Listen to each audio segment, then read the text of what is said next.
What's up, everybody? Welcome to PSI Love You XOXO episode 13. I'm one of your hosts, Greg Miller, alongside the OK Beast, Blessing Adeoye Jr. My name is Alana Pierce now, Greg. God That's damn. my name. Kevin? Kevin had the Lord. What happened, Kevin? Kevin?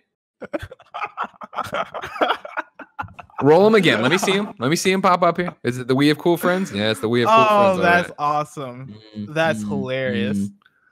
Your name is not Alana Pierce. It is Blessing Adeoye Jr. What's up, Greg? How's it going? Not much. How are you? I'm doing pretty good. Just pretty good. How's it go? How is solitary confinement inside your bedroom? At first it was tough. It's slowly been getting better, and now I feel like I am thriving. Now, if we never go back to work, it's fine with me. I'm just chilling. I just get off the podcast. I roll into bed. It's great. Yeah. So now that it's been extended to San Francisco till at least May 1st, this is what you tell yourself to get through, huh? Is it confirmed, or is that like a rumor? Like I guess it's still a rumor, but it's pretty much all but confirmed. If this is confirmed until May 1st at least, then yeah, I got to lie to myself and tell myself that this is great. Yeah. Yeah. How have you? So it's I wonder, right? Talk to me about this, because I think even on the Kind of Funny podcast, which is where I get my most social interaction, I talk to Nick, Tim, and Andy, but they live in a house obviously either with significant others or roommates that are like in how like Andy lives with like Barrett and stuff, right? Like you have a roommate, but you're not like friends. You like rented the room, so like how much in-person human interaction do you get? Not really much.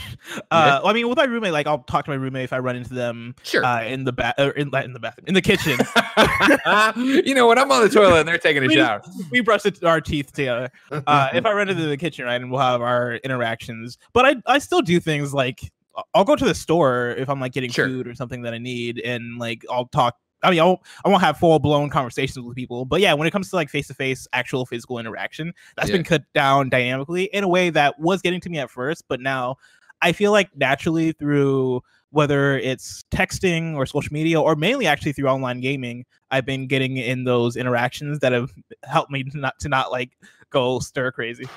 Yeah, I was gonna wonder. So have you started? Would you say you're doing more of that, or were you already doing that with your friends, where you guys are meeting up to go play a game or just hang out in Discord or whatever you're doing?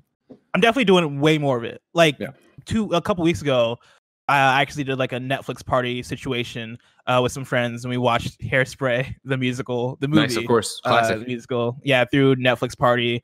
I've watched episodes of Game of Thrones with friends as a thing, because I've not seen any of the Game of Thrones because I really care about Game of Thrones like that. But just as like a social thing, right? Like I'll be texting friends and we'll be like, hey, let's watch just whatever show that we've been putting off. And so I did that also. I've been playing a lot of online games. Literally, I just got done playing Overwatch with I noticed in the middle, the whole British in the middle of a Monday, game. Just playing some Overwatch. I mean, seems like you should have more to do with this job. You know what I mean? Like, I mean, listen, it's fine. I like the downtime. Okay. As long as you keep up on your homework, which we'll both talk about how we did this week. Because this is PSI Love You XOXO episode 13, ladies and gentlemen. It's where Blessing and I come together to talk about all things PlayStation each and every week. If you like that, be part of the show. Go to patreon.com/kindafunnygames. You can ask us questions, write in with your favorite PlayStation memories, and oh, so much more. Most importantly, you can get the show ad-free and get the exclusive post-show we do. Again, patreon.com/kindafunnygames. However, if you have no bucks to toss our way, it's no big deal. You can watch it later. YouTube.com/kindafunnygames. That's usually every Tuesday. Roosterteeth.com and podcast services around the globe. Today, of course, we're talking about a whole bunch of stuff. What's going on at Sony Worldwide Studios, PlayStation and COVID, and so much more. But before we get to any of that, let me thank our Patreon producers. We'll start with Mohammed, Momo, James Hastings, Evan Ballard, Steven Insler, Sancho West Gaming, Duval King Jabub, Cody Banks, the secret agent, Trent Berry, Max Blair, Julian the gluten-free gamer, Tom Bach, Nano Support, Michael Bradley, and Joseph O. Youssef. Today, we're brought to you by our sponsors, MeUndies and Upstart, but I'll tell you about that later. For now, Blessing, tell me about this week's X's and O's. Greg, this week we have 3 items for X's and O's, and then some quick hits that we'll hit up later. But for number 1, Greg, Wait, hold on. How dark is your room? Because your screen, it looks like you're staring into the sun. Oh, what it is when I switch off, because like I'll rotate between Discord and the dock, and when I have Discord like in dark mode, I guess. Yeah. And then when I switch to the dock, it looks like the sun. Like, it looks like you're 3 inches from the microwave watching the Hot Pocket go around. And the worst part, like if I turn up my screen brightness, because I have it at halfway, so it's kind of hard for me to even see the screen. That's my screen brightness at full way. And and it's like, oh crap, I can't. Sure, yeah. Blaring out my glasses. And so I turn my brightness down, but then but yeah, number one for quick hits, what big moves should Sony make for first party? This is a question that I bring up because over the past few weeks there have been rumors and speculation about specifically Sony and Konami and what they may or may not have going on. And we knew it was too good to be true. We knew it from the start. We shouldn't dream. Nothing good will happen in games ever again. But I mean, do we know it's too good to be true? Because would they lie to us? Would they lie to us, Blessing? Yes, 100% yes. But I'm gonna recap. Bring it up to speed. Bring us up to speed. So I'm gonna speed up to speed. Bring it up to speed. March 13th. I'm pulling from Vic Hood at Tech Radar. There's a report. Sony is reportedly working on 2 Silent Hill games, a soft reboot and a revival of Kojima's canceled Silent Hills. That's according to a report by Rely on Horror, which claims that a trusted source has disclosed that Sony will be the driving force behind bringing the series back. According to this report, not only are there plans to soft reboot the Silent Hill series, but Sony could also resurrect Hideo Kojima's canceled Silent Hills game. Well, according to our first source, Sony is working to patch up the relationship between Kojima Productions and Konami in order to resurrect the game due to the amount of buzz and continued demand for it 5 years after the cancellation. So that's the first report. On March 17th, this comes from Alex Savard at Games Radar. Sony has reportedly expressed interest in acquiring the creative rights to the Metal Gear, Silent Hills, and Castlevania licenses from Konami, with plans for Kojima Productions to make new games in the former 2 franchises, according to a newly surfaced rumor. And this is when you knew it had gone too far. All right. Yeah, okay, whatever. On the 13th, I hear you, Vic Hood. Great name, by the way. All right, cool. Silent Hills. I don't want to believe it. It's too good to be true. Whatever. Then we had enough time to talk about it, give it some air, and guess what? It mutates into they're buying the entire Konami back catalog. This is 100% like the mutation of the original rumor, where it just goes crazy places. So they continue. The news follows previous reports that 2 new Silent Hill projects are in the works for PS5, and that Death Stranding and Metal Gear Solid creator Hideo Kojima is involved in helping revive the dormant survival horror franchise years after his original reboot at Konami. Silent Hills was canceled. And I'm putting a note here to add more context to the second wave of the rumor. The source was Jack of All Controllers, which looks to appear offline currently. And I think when I checked too, their Twitter is gone. And so I don't know what happened there. Was it a long I don't know. Jack of All Controllers has been around for a few months or years, and they were building up to this one moment, and they're like, peace. And then it disappeared. And so I don't know what's going on there, but that's the part of the rumor that I do not believe. I'm not saying that I do believe. I was going to say, wait a second, yeah. Silent Hill / Silent Hills things, but I feel like there are seeds there for something that could come to fruition. The latest report is from March 24th. I'm pulling from Austin Wood at Games Radar, who writes, Konami has officially dismissed recent rumors surrounding an alleged reboot for the Silent Hill series, as well as a revival of Hideo Kojima's Silent Hills. In a new email to Rely on Horror, a Konami representative said, quote, We're aware of all the rumors and reports, but can confirm that they are not true. I know it's not the answer your fans may want to, our fans may want to hear, or I guess your fans may want to hear, talking to Rely on Horror, end quote.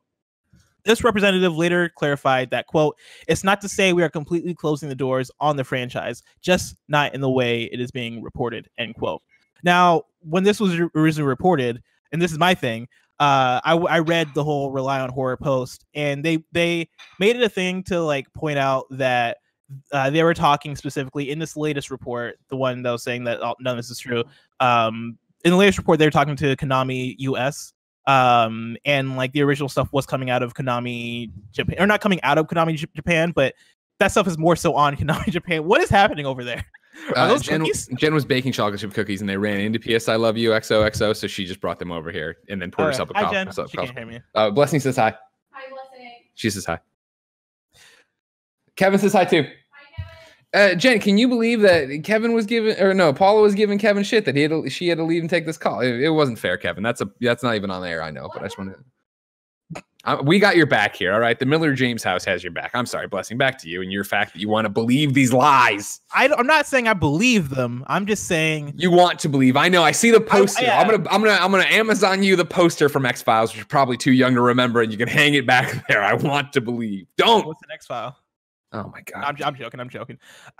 So this has all been going on for the last few weeks, and I don't necessarily want to talk about how valid or how non-valid we think this is, because of course X's and O's is meant to recap the news and then ask and pose interesting questions around it, right? Yes. And so change every week what X's and O's means. The question I want to pose for this one is, what big moves should Sony make for first party? Because the idea of them partnering with Konami to bring over Silent Hill and Silent Hills and like Metal Gear, or like the idea of doing all that is fascinating, and I think could be really cool. That could be really awesome. Oh my god, are you kidding me? It would be insane. Yes. Like, and that's when we go back to, wanting to believe this. When it popped up, and I didn't give it air immediately on Games Daily, right? Because obviously it's not true. But then you want to believe, and then there's more sources, and you're like, well, I guess we'll talk about it and at least bring it up because it's happening in the industry. It is one that on paper makes so much sense. And in this crazy world we live in, where Cuphead is on Switch, and you can log into different games using your Xbox, and you're doing crossplay on Fortnite with all three. Like, it's, and I mean, what, the PlayStation's finally working. There's Crash games again. Like, there are so many insane ideas that at the nugget of this, at the core of this, to sit there and be like, we are PlayStation. We are at arguably the height of our video game powers right now, and software wise and console sales wise, right? To come off of God of War and Spider-Man and all these amazing fucking hits, Horizon, right? To walk into Konami and be like, listen, we get it. You guys don't want to make these kind of games anymore. They're not. You're happy with pachinko machines and casino games. I'm not making fun of them. You make money hand over fist doing that, right? And existing in that Japanese market for the most part. Obviously, some stuff comes to casinos here in America. I digress. What do we need to do? And you would imagine in this world, this has been a conversation that's been going on for years of what do we need to do as PlayStation to work with you on this? We don't need to own the IPs. We just want to be able to make those games and work on them arguably as first parties, right? And this would be the argument that I got in with Insomniac back in the day or during Spider-Man, right? Of, well, it's a second party game, and them hitting me up. I'm like, no, we're actually, even though they don't own us, this is a first party game because of X, Y, and Z. Yeah. So it would be a worldwide studios thing of, let's get this partnership off the ground. You give us the rights to Silent Hills, Metal Gear, whatever the hell they actually are using, and go from there. Because that would be the most amazing fucking announcement of all time. And that would be the part of the entire thing would be the saddest thing, is that it wasn't an E3 announcement, is that it wasn't on an E3 stage, right? Yeah. That's why when these rumors started going around, you hold out hope that this would have been at the PlayStation 5 reveal event, right? That they get to drop the mic this way. They get to fucking do the unthinkable of like, hey, everybody, we're excited. Remakes are all the rage. We're remaking Silent Hill. We have, oh my God. Also, we want to tinker with this Silent Hills thing. Oh my God. And we're working with Kojima. And actually, Metal Gear's back, and have Kojima come out on stage and fuck, I kept you waiting on. Like, he announces David Hayter, and everybody's just fucking jerking at the audience because it's too goddamn good. Plus, yes. No, for sure. And that's my thing when it comes to the conversation of what should Sony do for first party. I'm not even thinking of just from the standpoint of buying first party studios. The idea that they can make the partnerships, like the Final Fantasy VII remake announcement, that was a huge pop during E3, and that's exactly that, right? Like that is big, I guess, points for Sony, right? With that announcement. That and I mean, Shenmue 3, we don't really associate with Sony, but they announced it, right? That's what you're talking about. You're talking about these pops and them doing again the unthinkable, making these things a reality. When I know fans of Final Fantasy hadn't given up hope, but it is that thing that's a prediction that got trotted out every E3 that it was going to be the remake, that's what you're going to see, that it's actually happening, and then to have it actually happen on a PlayStation stage like that, right, or during one of their conferences, insane. Yeah. I also think about this from the perspective of where Sony's at in first party right now, where when we look at their studios, right, they're stacked. You talked about Horizon, Spider-Man. I mean, we can just say the studios, right? Insomniac, Naughty Dog, Santa Monica, like big, talented studios that are putting out great, amazing games. Mm-hmm. do they need more? Like, that was my biggest thing, right? Like when you pose this question of like, what is the move that PlayStation or Sony Worldwide Studios needs to make, right? You stop and you look at it, and I literally think, do they need to make a move? Of course, as PlayStation fans, and I would say honestly, as video game fans, right? I think you look at all these different talented developers that are out there that would love the safety net of this, would love a guaranteed paycheck, would love to have that taken off of their plate so they can get back to making games and not have to worry about running a business. I'm sure there's a lot out there that you would say that we'd all be like, oh yeah, totally go make stuff for it, especially because it's a PlayStation podcast. You're not worried about being locked off your console or PC. But it is that thing when you look at the stable, especially with them closing stuff recently, right? Again, like their VR division or whatever, the last VR studio. Clearly, like, just adding studios to add studios doesn't end up doing what you want it to do.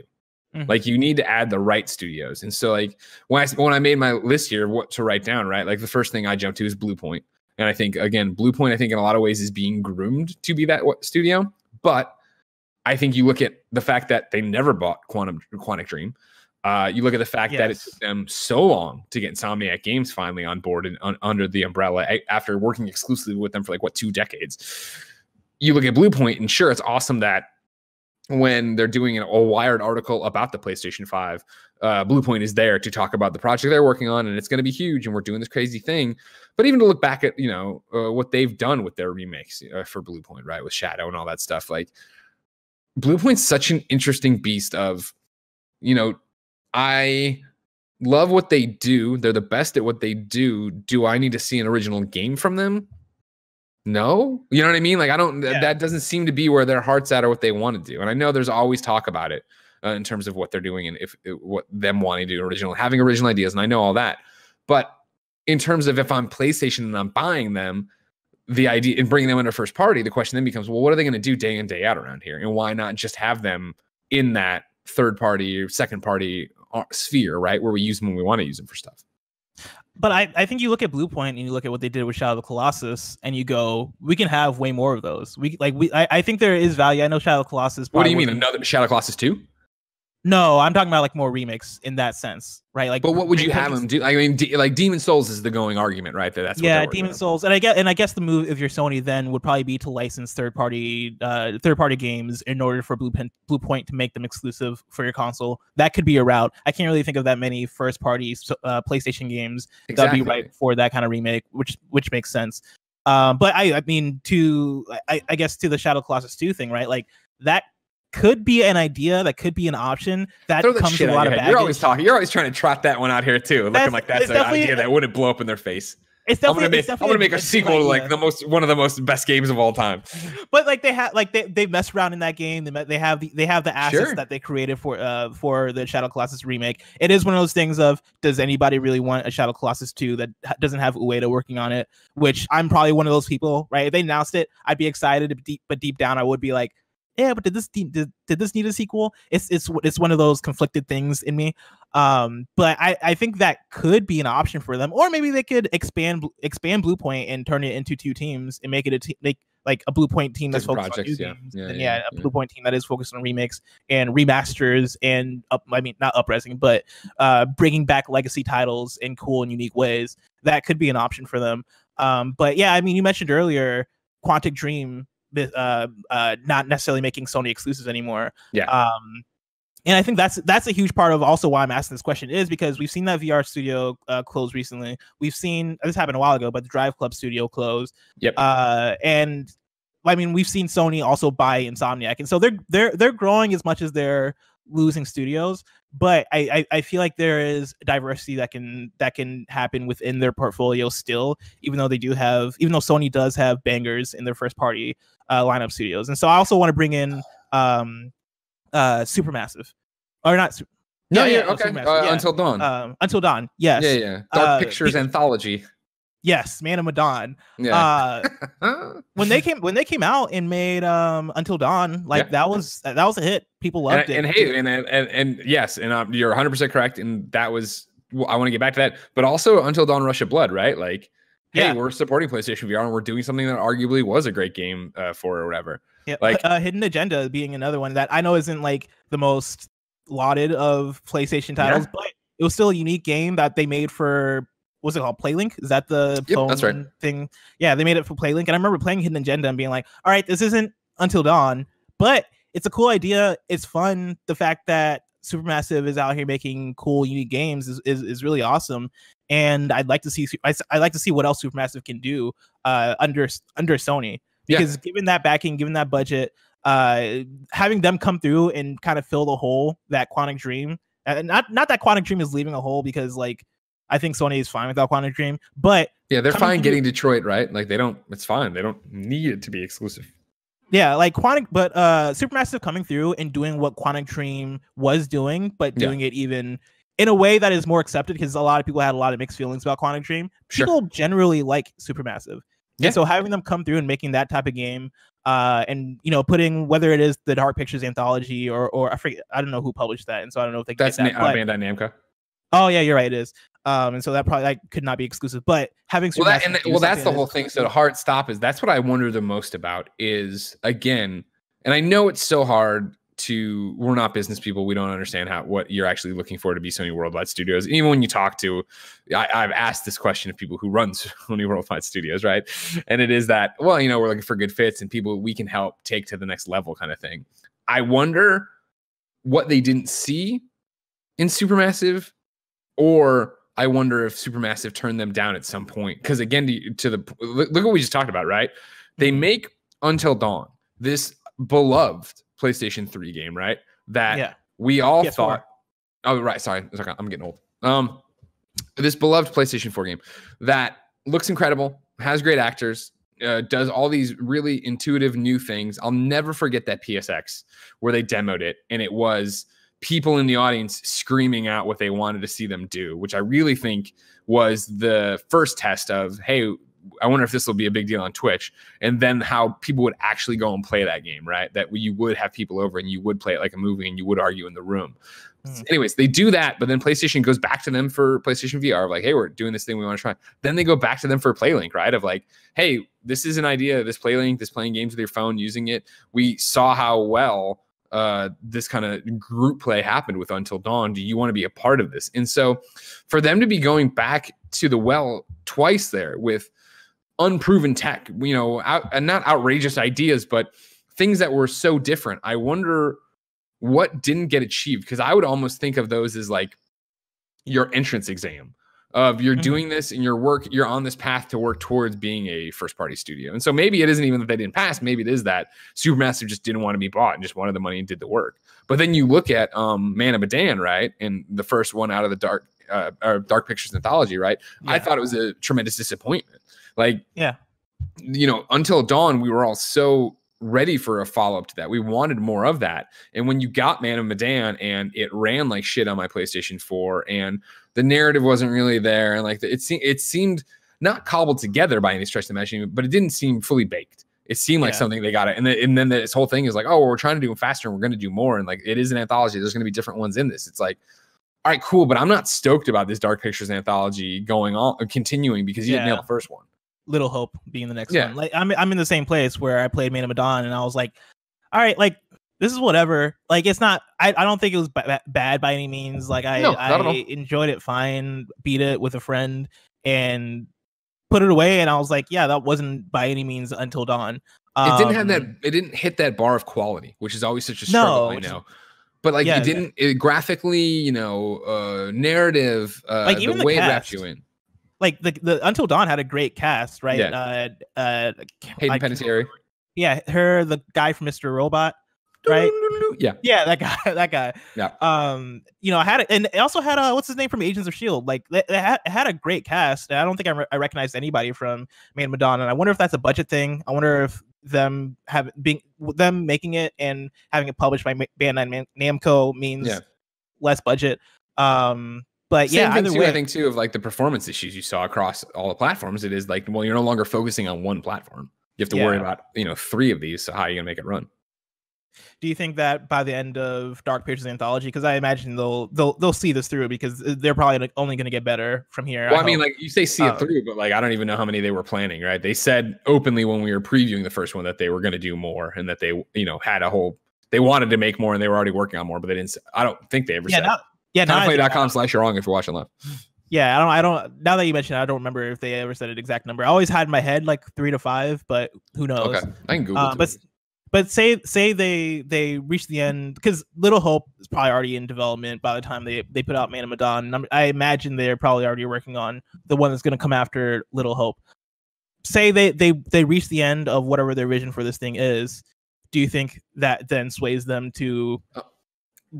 It is Man of Medan is the first of 8 planned installments. 8 of the Dark Pictures anthology.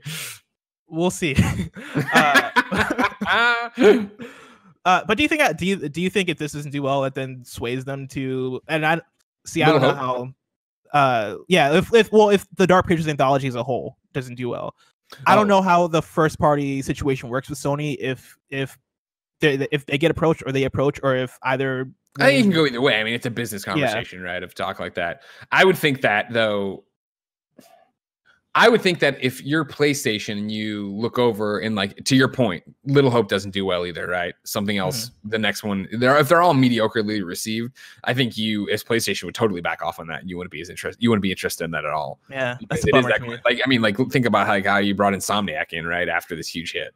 Like, you know what I mean? The fucking best-selling PlayStation 4 game or whatever Spider-Man is and all the records it holds. Like, yeah, I don't think you want to go back this way and have them be, I think the fact that they didn't already get bought means they're not going to get bought. And granted, I would have probably said that about Insomniac a long time ago too. So anything can happen, but I think something happened there where I think somebody called somebody's bluff in that thing or said no. Where somebody asked somebody out on a date and it didn't go the way they both parties wanted it to go. And so now that's how they are. Yeah. I'm also thinking about this from a weird perspective, because I know, like, I'm totally wrong thinking about it with not money first, because the way I'm thinking about it is Supermassive would be so good for the catalog, but if their games aren't selling, they aren't selling, and there's no reason for Sony to pick them up. But in a similar vein, I look at what EA does with EA Originals and Ubisoft does with UbiArt, and I also want to say, I think for first party, I think Sony it'd be awesome to see them bring in, like, cool indie devs or devs that we know that are smaller developers, people like Supergiant, Housemarque, game company, Giant Sparrow, who did What Remains of Edith Finch and Unfinished Swan. Well, see, even right there, you're going around the same circle of what actually happened, right? This is when you go back to what Sony Santa Monica was before God of War and before God of War Ascension. It was that they were incubating stuff, right? And they were bringing in small teams and signing them for exclusive games, right? That's what they did with that game company. That's what they did with Giant Sparrow. The idea was come in here and make these games exclusively with us. And it was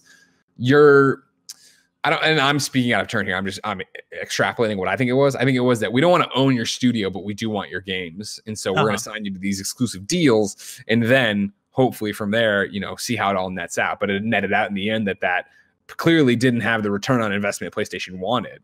And so right there, back to, thinking about the catalog, which I am right there with you, Bless. I'm right there with you of, like, catalog versus money. That's one thing for catalog, but for money, clearly it didn't have the return they wanted on it. And then you have to see the culling they did of getting rid of those people, getting rid of that division of Santa Monica, cutting Santa Monica down. I think it speaks pretty loudly to where PlayStation 4 was, right? Of like, it'd be awesome to own Supergiant, but why? It literally goes back to why buy the cow when I get the sex for free? Like, if these people are coming here and their games are selling better on PlayStation, if these people are coming here and they are doing these deals where it is PlayStation 4 first, because keep in mind for the time, right, when it would be Gio and Adam out there going like, and it's a time console exclusive or whatever, like that was happening to the point they didn't need it. And then I think even here by the end, it's not needed the other way, where sure, like last week Creature in the Well finally came out on PlayStation 4, right? And it's like, cool, like I'm sure that they got money on the other side of that from they were in one of the indies, right? They were in indie, so I'm sure there was something there, right? And so that now developers are making money on their platforms, but they're still eventually they have to come to PlayStation because PlayStation is the most units. It's probably going to stand to reason that it will sell well here, if not the best every time. And so does PlayStation have to try that hard to get this thing? And the big test now is PlayStation 5. When we get to PlayStation 5, how strong is that third-party lineup, that indie lineup when they launch? That's a huge question. Yeah. And I think the question is for me, and I feel like it's a dumb question, but I still ask it, is how far can the sole first party studios, like big first party studios, take the PS5 alone? Because I know the conversation is, yes, first, like the big amazing first party games sell the consoles. That's how it's worked for that's how it worked for the consoles, right? Like that's how it's worked for PS4. People bought the PS4 for Horizon Zero Dawn, God of War, Spider-Man, Uncharted, for all this stuff, and that's kind of how it's going to be. But at a certain point, does that then get not boring, but like, I don't know, man. Well, it's not even boring. It's the question of promise. Like there's, again, and I know that this literally goes back to all the people who are like, Xbox is ahead right now because they've told us more. And it's that question of like, none of this matters until launch day of these consoles and where your excitement levels are there. Right now, in a pandemic in March, it doesn't matter as much as when you get to the checkout counter in holiday 2020, right? And so, yeah, like, it can't be that the PlayStation 5 is announced, they show Horizon 2's a launch title, and then they've teased Spider-Man 2, God of War 2, and those are coming sometime in 2021, 2022. You need that constant feed of content. And so the big gamble here is brand loyalty, and the fact that, again, evolution versus revolution, like Mark talked about in his speech the other day, right? PlayStation 5 is clearly an evolution of the PlayStation 4 Pro, bringing over the backwards compatibility, making your games run better, doing all these things. So are you going to be loyal to the library you already have and the ongoing games you already have, right? Your Division 2s, your Destiny 2s, wherever you're playing those things. And granted, some of them have, I know, crossplay, move your save, run, yada, yada. Just stick with me on the argument, though. How loyal are you to that in that ecosystem in those games? And does it matter then if we've got if things have switched and Xbox is going to launch with Halo Infinite, and here are all these indies we have exclusively. Here are all, here's all these indies. Here's some third-party exclusives we secured to AA stuff. You know what I mean? Like, is that going to be enough to make you, especially in a year as rough as 2020 has already been, decide I can only buy one console this year? I'm gonna switch. I'm gonna jump to Xbox this console, or play more Xbox this generation. That's where we are, but not knowing any of that stuff, all it is spinning your wheels in hyperbole.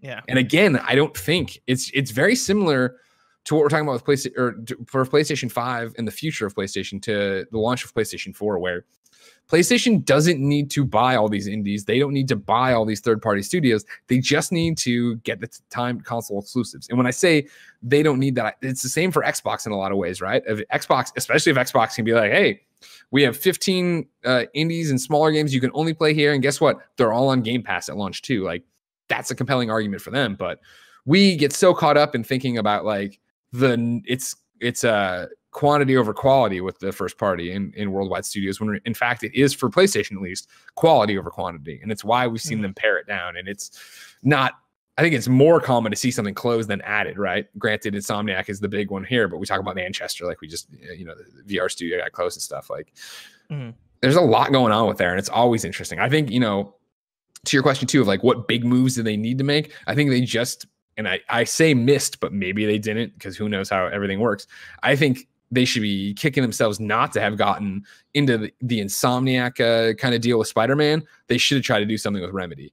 Like, I think Remedy coming off of Quantum Break, one of my games that I like a lot, coming off of Control, right, and the Foundation, and teasing of Alan Wake and stuff, like, and all the Game of the Year nominations and wins for them and all sorts of different stuff. Like, I think it would have been huge if PlayStation could have said, or had Remedy say something at the PlayStation 5 event of like, hey, they're not exclusive to us, but they're into this exclusive partnership with us. But as we saw, Epic Games got them instead. Epic Games Store, or Epic Games Publishing now has them, right, for their next two things, which will come to consoles as well. It's multi-platform, but exclusive to the PC for Epic Games Store.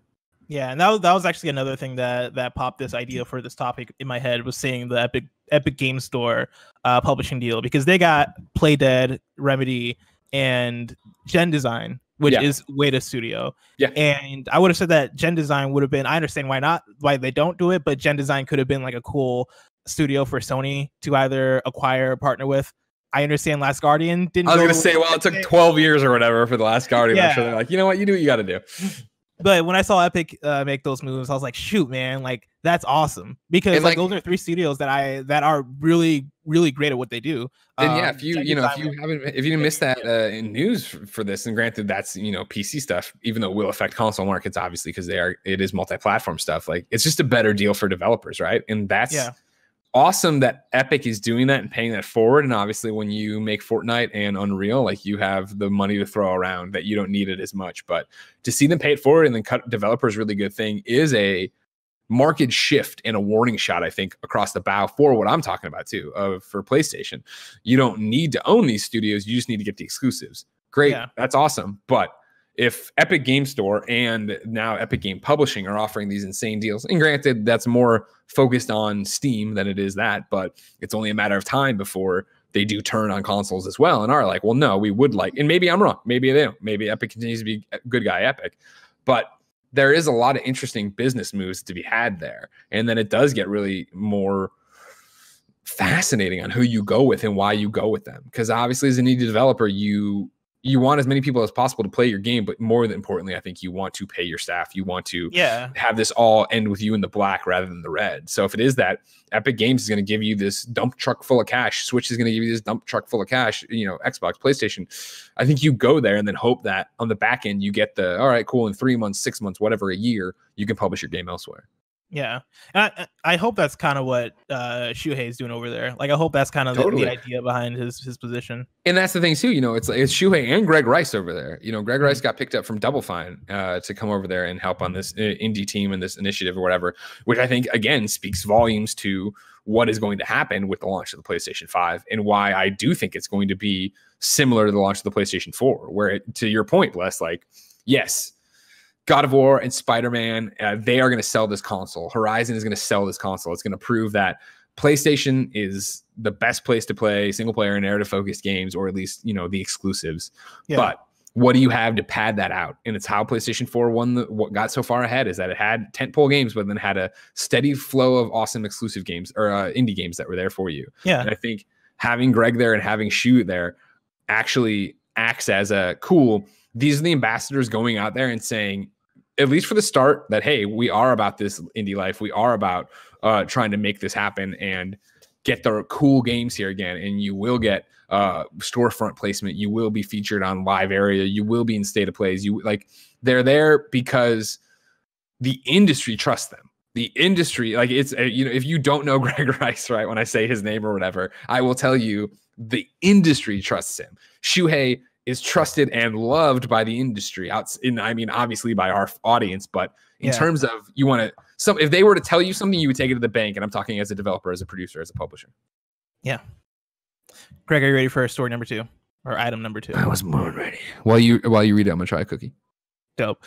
Michael Denny leaves PlayStation, heads to TT Games. I'm pulling this from Seth Barton at MCV. Warner Brothers today announced, and this story was from last week, and so when they say today, they mean last week.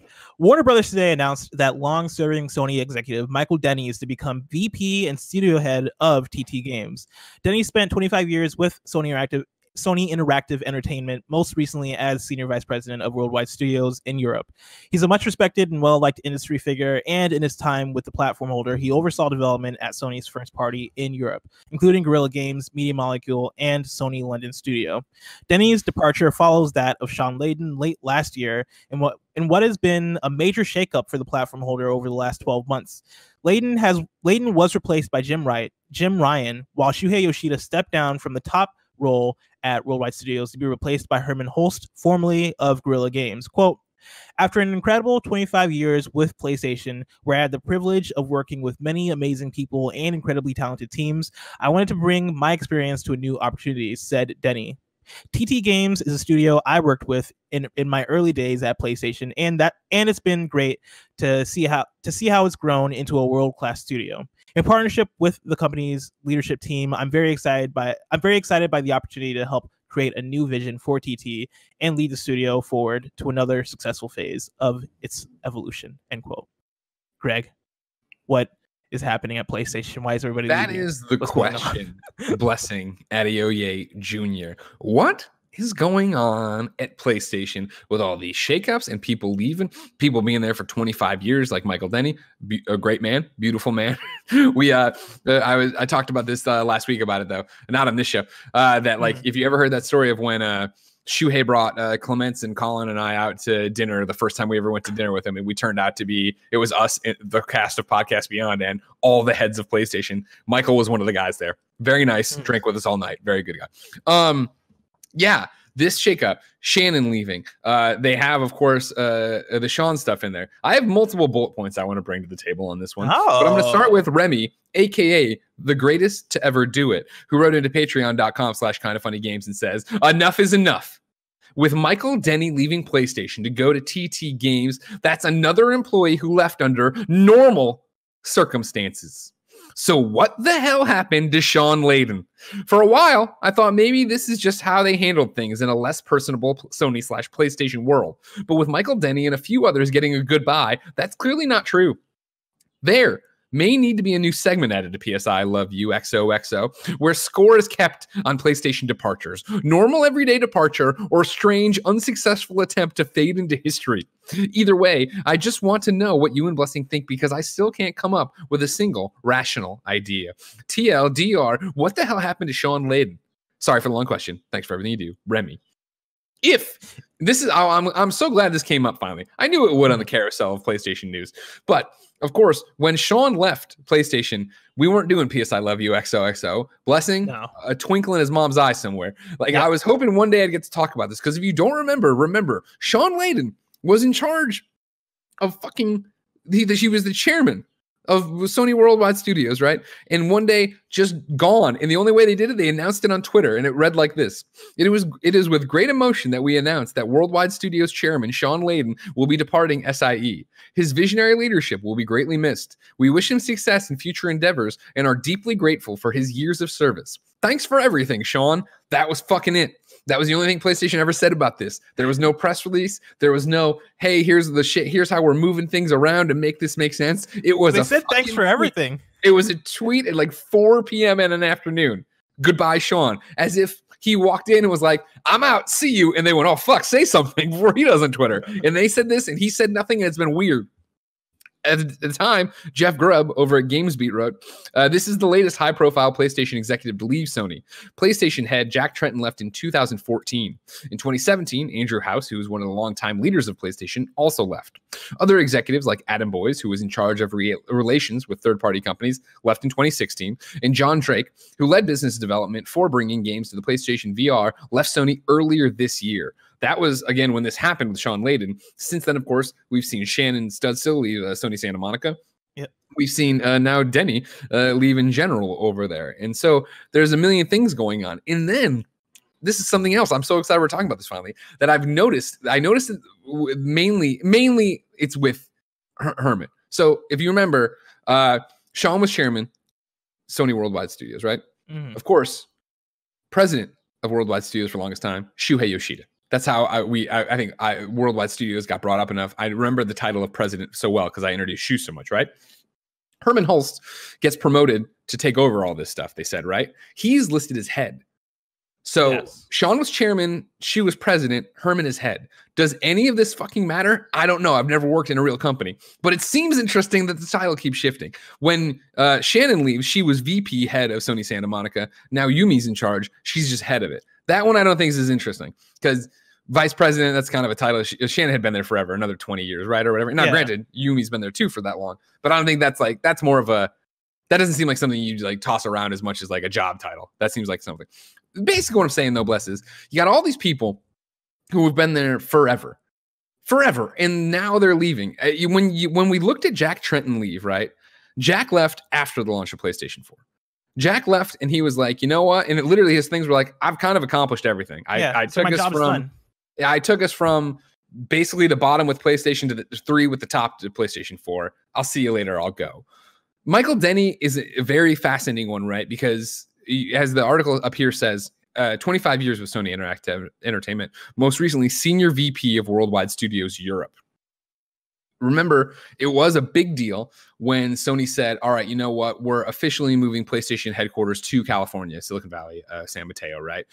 That's the head of PlayStation now, which at the time centralized power here in the West, which had reverberations and ramifications for SIE, like for Europe out there, right? And for Japan.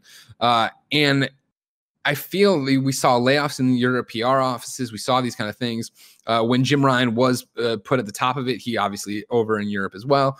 I think that was trying to balance the scales a bit. But you wonder here where, you know, okay, cool. Sean's gone. Shu's doing the indie thing. And then Herman gets promoted to be in charge of Worldwide Studios, right? Head. I wonder if Denny, who's like, and not even in a bad way necessarily, maybe he didn't want the job, maybe a million things, but is like, well, I've risen to senior vice president of Worldwide Studios for Europe. We've now done this thing where it's, you know, 25 years and Herman's going to get this job over me. That seems like my ceiling. You know what I mean? Yeah, is there anywhere else for me to go? I feel like I've gone as far as I can. When TT Games, obviously the folks who make the Lego games, in a division of Warner Brothers, maybe heading over there, right, and becoming VP and studio head. Like, you're a studio head there. You're making more decisions, it seems like. Whereas PlayStation, there are so many cogs in the machine. Maybe you have not only new challenges, but more power, more of a voice there to do things and not have people on top. But in general, it's... I remember when people started leaving and it was, oh, no, it's probably just their time. It's this. The Sean Layden thing, still super fucking weird. You know, to the question, what happened to Sean Layden? I don't know. And every time I'll bring it up on another show, somebody's like, oh, he always said he wanted to retire. Yeah, there's ways to retire. When you retire from PlayStation amicably, you get a press release. And they're like, oh, he's leaving and this is the new plan. And we've been working behind the scenes and this is his final date. You don't get a fucking tweet in the middle of a workday. It's just like, hey, he's gone. Thanks for your service. Let's never talk about this again. I don't know. But the amount of people turning over there and leaving make it really interesting of, is it not even for better or worse, but is it, does everyone feel like they've accomplished all they can accomplish? Which again, isn't nothing, right? Shannon Studstill, we talked about, I think last week, right? And it was, she's been at Sony Santa Monica since its inception, right? And so you just put out fucking God of War. You again have seen Sony Santa Monica go from nothing to something to struggling and then back to the top of the mountain. And like, yeah, maybe it is time to bounce, let alone Google shows up and gives you a giant fucking check to come work for Stadia. I don't know, Bless. I'd like to imagine, since so many of these people had been there for so long, Layden included, that it is just, it's our time. You know what I mean? Let's step aside too and let's go. And even for Denny, you figure there's got to be pangs of that and that too, of like, all right, cool. I'm not going to get to ever run Worldwide Studios, apparently. And I'm putting words in his mouth and I don't know what's going on in private conversations. But for the sake of my argument, I'm not going to get to run Sony Worldwide Studios. Sony Worldwide Studios Europe is still doing great. Obviously, Dreams is amazing, yada, yada, yada. I can sit here comfortably the rest of my career and retire. But I'm no longer being challenged. And I'm then, as I hit my head on this ceiling, you see it go down the ladder of cool. Now no one can take over my position, right? People, if I stay here comfortable the rest of my life, no one else gets another shot to do this. No one else gets to move up, and they, you know, the talent bleed happens there. So yeah, I'll go off and chase this dream. Shannon Studstill, same thing of like, I've gone the complete 180 on this thing. I've done a full rotation on the studio, 360, I guess. It's time for me to go off and try this new thing. Maybe I can not save Stadia, but make a studio there that is incredible and do something incredible. I think it's all of the above. I think it's all for good reasons. I think it's not that a core value of PlayStation has changed. I mean, if the PlayStation 5 comes out and it looks like the fucking Homer from The Simpsons, right? The car Homer Simpson design, then yeah, all these people saw the writing on the wall. They're like, oh, fuck, we got to get out of here before this tard's released. But I doubt that. I feel like it is just that when you've been at a place that long and seen it go through that many changes, and you are on the cusp of the next 8 years that'll like define this company, maybe it is time to let somebody shine. Like, you know, again, I don't want to make it sound like Denny got passed over for this job, blah, blah, blah, by people who aren't deserving, like Herman Hulst, right? Like, I've worked with Herman my entire career, right? Like he was showing me kill zones in the fucking, you know, show floors of E3s and doing interviews with me on live stages fucking a decade ago. Like, he's earned his stripes. He's made same thing we're talking about, right? Like, he made Guerrilla into something. And again, that might be another reason. You look at Shannon leaving Sony Santa Monica. Again, amicably, she got a whole press release and everything's great. Or a statement from from PlayStation 2 IGN. But same thing for Shannon, right? Of like, okay, cool. They needed a new head for Worldwide Studios. They went with Herman, who's in a very, similar position as studio head of Guerrilla, to me, as studio head of Sony Santa Monica. There's not nowhere for me to go in this company, but there's nowhere for me to go in the immediate 5 years. Like and how much longer does anybody want to work in terms of these kind of careers and what they've done for games and challenge? It's like, there's so many fascinating things, but I do think that Herman gave the promotion, changes the studio structure at Guerrilla, which is great. Shannon realizing she's not going to move again. She could comfortably sit there and run the studio, but chase a new dream, try to do something new with Google, and then let Yumi come up, right? And do something new at Sony Santa Monica. Like, everything is here in changing, and I don't think it's necessarily bad. I think it's bittersweet for a lot of people. You know what I mean? Like, I know I can only say this so many times, and I know you believe me, but I just want to make sure that I'm very much projecting. I don't know if Shannon was trying to go for the head of Worldwide Studios. I don't know if any of that's ever what she wanted, yada, yada, yada. But you imagine that it's bittersweet to leave a place you've been there that long. I can only compare it to IGN, where I worked for 8 years, right? And it was a similar thing of us having these conversations of like, well, I can stay and work at IGN the rest of my career and be totally comfortable, but I do prevent other people from being videos or doing things. I do, probably always look back at this and go, what if I would have jumped, right? What if I would have gone and done Kind of Funny? And clearly that worked out really well for us. Get to work with Blessing now. Hey, exactly. Sorry, the world fell apart when we moved you to San Francisco. And I feel like you can get bored. Like, I don't know what it's like working at PlayStation. I don't know what it's like being a VP or an SVP, right? I have no idea what these experiences are like, but I do vibe with the idea of I have been here forever and I just want to try something else or be challenged. And that probably in a lot of cases just means going to a new company and being in a new role. In environment. And the one thing I do know, again, from covering PlayStation my entire career for 13 years, I got hired as a PlayStation reporter, right?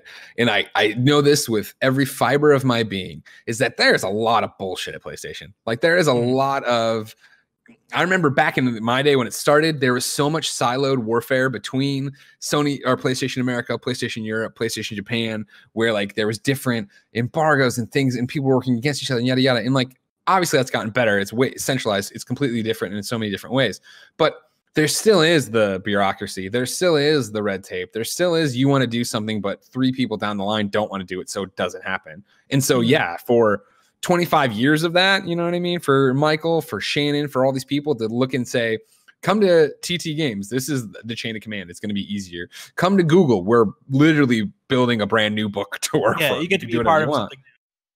Yeah, and that's the thing is like, especially for both of them, Shannon and Michael, who I think there's a lot of similarities for it with them leaving. Like, you've made your legacy, right? Like, I have absolutely no doubt that, I don't know when, but Shannon Studstill will get the Lifetime Achievement Award at the DICE Awards one year.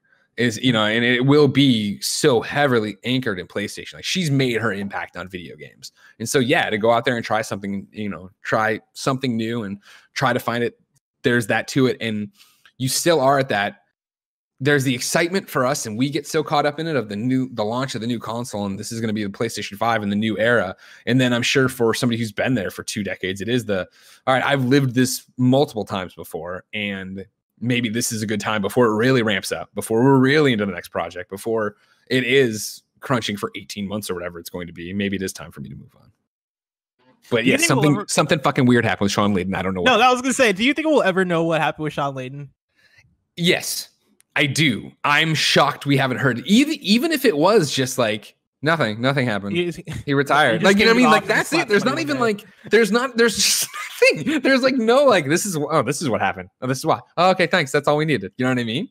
Mm-hmm. Something fucking went down there. I like to think he like exploded and just had enough. I love to think that. Oh my God. No, yeah. I love to think that it went that way, that it was like, they came in like, all right, we made a decision. He's like, the fuck you did. I'm out. And he's like, no, I just imagine him sitting at his desk very calmly one day, just like working on finalizing a deal. And all of a sudden he like punches his desk and just walks out. And everybody's just like, what was that? He's been cool. He never came. He turns around. He's like, all I want to know is who's coming with me. Who's coming with me? Yeah. Cause like that was the thing of when it happened. I remember breaking it down on whatever. We were live when it happened. And it was this thing of like, well, it was, you know, now we're in the time of coronavirus. We've moved on so much, right? Your initial thought when this happened was like, oh my God, it's some kind of like horrible Me Too kind of thing. But then it was the thing, well, like, wait, the tweet thanks him for his service and seems generally positive. Like, it'd be more neutral if it was something bad, right? And it was like this debate of like how you would phrase it if things went super bad and super sour. And then it was like, well, clearly they made the tweet because they wanted to get out before he said anything, and that he didn't say anything for a long time. Now he's tweeting fine. He congratulates game developers and like Concrete Genie and all that stuff when it happened. He's still like very supportive, obviously, the projects he was a part of. And so then that never, but then his tweet never came. And so then it was even weirder that there was just this weird tweet. And then it was like, well, there's no press release. And then it's just like, there's just not enough information to know any way, even to read into it of what happened. Where if it was, he quit, no, he got mad and left, they got mad at him, it was totally amicable. Like, there's no fucking, I don't know. I just want to know. Somebody just tell me what happened. Number 3, Greg. Jason Schreier, where are you?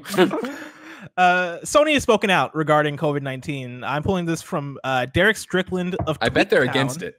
When they spoke out, I bet they're like, this isn't a good thing. Like, we don't like COVID-19. I'm pulling this from Derek Strickland at Tweaktown. Which, have you ever heard of Tweaktown? Because I just heard of it today, and doesn't seem like my place for breaking game news, but yeah. Well, that's the thing is, like, I saw this site and I was like, I might pull this from somewhere else. I've never heard of this place. Tweaktown's a weird name, but I couldn't find any other site that condensed it as well as they did. And so I'm like, I guess I'll just pull from Tweaktown. Yeah. Derek Strickland here writes, the PlayStation 5 is still officially due out holiday 2020, but it's still possible the console could be delayed for a number of reasons. Sony's latest update to shareholders doesn't exactly inspire confidence of a PS5 launch in 2020. Below are some quotes from a Sony press release issued March 27th. That was 3 days ago as of the time of recording, 2020. The quote, Sony estimates that there will be no material impact on this business for the current fiscal year. And it's worthy to note that the fiscal year ends March 31st, and this is put out 3 days ago. And so when they say this fiscal year, it sounds really good. It sounds really good, but I imagine technically they mean for this 4-day period, but maybe they mean the next one. I don't know, but that's the way they phrase it. No, they say current. I believe it this one. Well, they continue. Although no issues have emerged so far, Sony is carefully monitoring the risk of delays in production schedules for game software titles at both its first-party studios and partner studios, primarily in Europe and the US.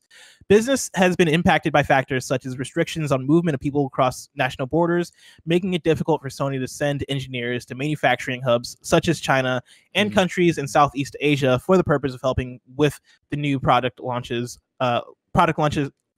or giving instructions on manufacturing. Sony has 4 manufacturing plants located in China, 2 in Shanghai, one in Wuxi, sorry if I mispronounced that, Jiangsu, and 1 in Guizhou, Guangdong. I'm hoping I'm probably not pronouncing those right, but 4 manufacturing plants located in China. All these plants were shut down in accordance with government mandates from the beginning of the spring holidays on January 24th, 2020 until February 9th. From February 10th, all 4 plants have restarted operations in increments. Supply chain issues remain, but operations are returning to the level they were before the spread of the virus, end quote. And then a Sony spokesperson told Bloomberg this week also that PS5 shouldn't be delayed. Greg. Yes. Do you believe it? Well, I do believe that there will be no impact on this fiscal year that ends in 4 days as tomorrow. of the publish of this. Yeah. And then, I think the other thing is, I opened up Tweaktown over here. What the fuck is this website, Buzzing? Where did you find this? And if you're Tweaktown and you're listening, I'm not trying to knock on you. I'm just saying it's a interesting name. I've never heard of Tweaktown, and it's just such an interesting name. And when I'm reading technology and gaming content trusted in North America and globally since 1999. All right, everything checks out. I mean, of course, obviously that statement from the 27th share, and then the Bloomberg thing of the PlayStation 5 shouldn't be delayed. That's back to last week, right? You and I having this conversation on PS I Love You XOXO about hey, like if it's going to get delayed, what does that mean? How does it affect it? Yada yada yada. I think. The interesting thing they come on is in this Tweaktown article, although no issues have emerged so far, Sony's carefully monitoring the risk of delays in production schedules for game software titles, both at its first-party studios and partner studios, right? Yes. Like, to my knowledge, there's still been no, hey, we're Naughty Dogging, we're working from home. Hey, we're Sucker Punching, we're working from home. But again, America's been pretty clear about if you're not an essential business, fucking work from home. And so even if it isn't, and they're jumping through hoops to do that, and we don't know about it, that's going to delay things. That is going to slow things down. I don't know if it's going to slow down Last of Us. I don't know if it's going to slow down Ghost of Tsushima. But no, we don't. How do I say this delicately? Like, we don't have talent, Blessing. What we do is easy. We talk into these cameras and Kevin makes it work, and we have a show and a product we put out there for people. Like, facts. Even that facts. Even that we had hurdles to get over. I can't imagine being a PlayStation worldwide studio person, right?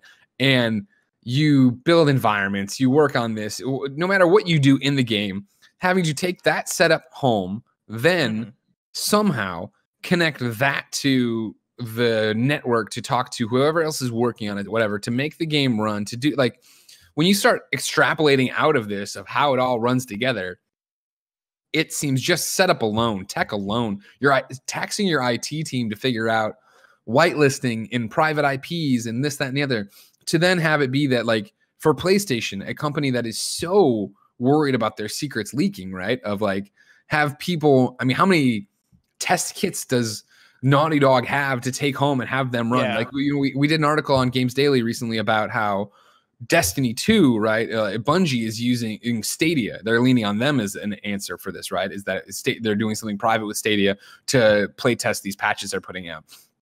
That makes sense. And that game's already released, right? Like, for this game where you're running it off of builds and packages and PKG files, I just can't fathom wrapping my head around taking a 300, 200 person team or whatever, taking them offsite and making it all keep going in a way that doesn't have the normal hurdles you'd expect.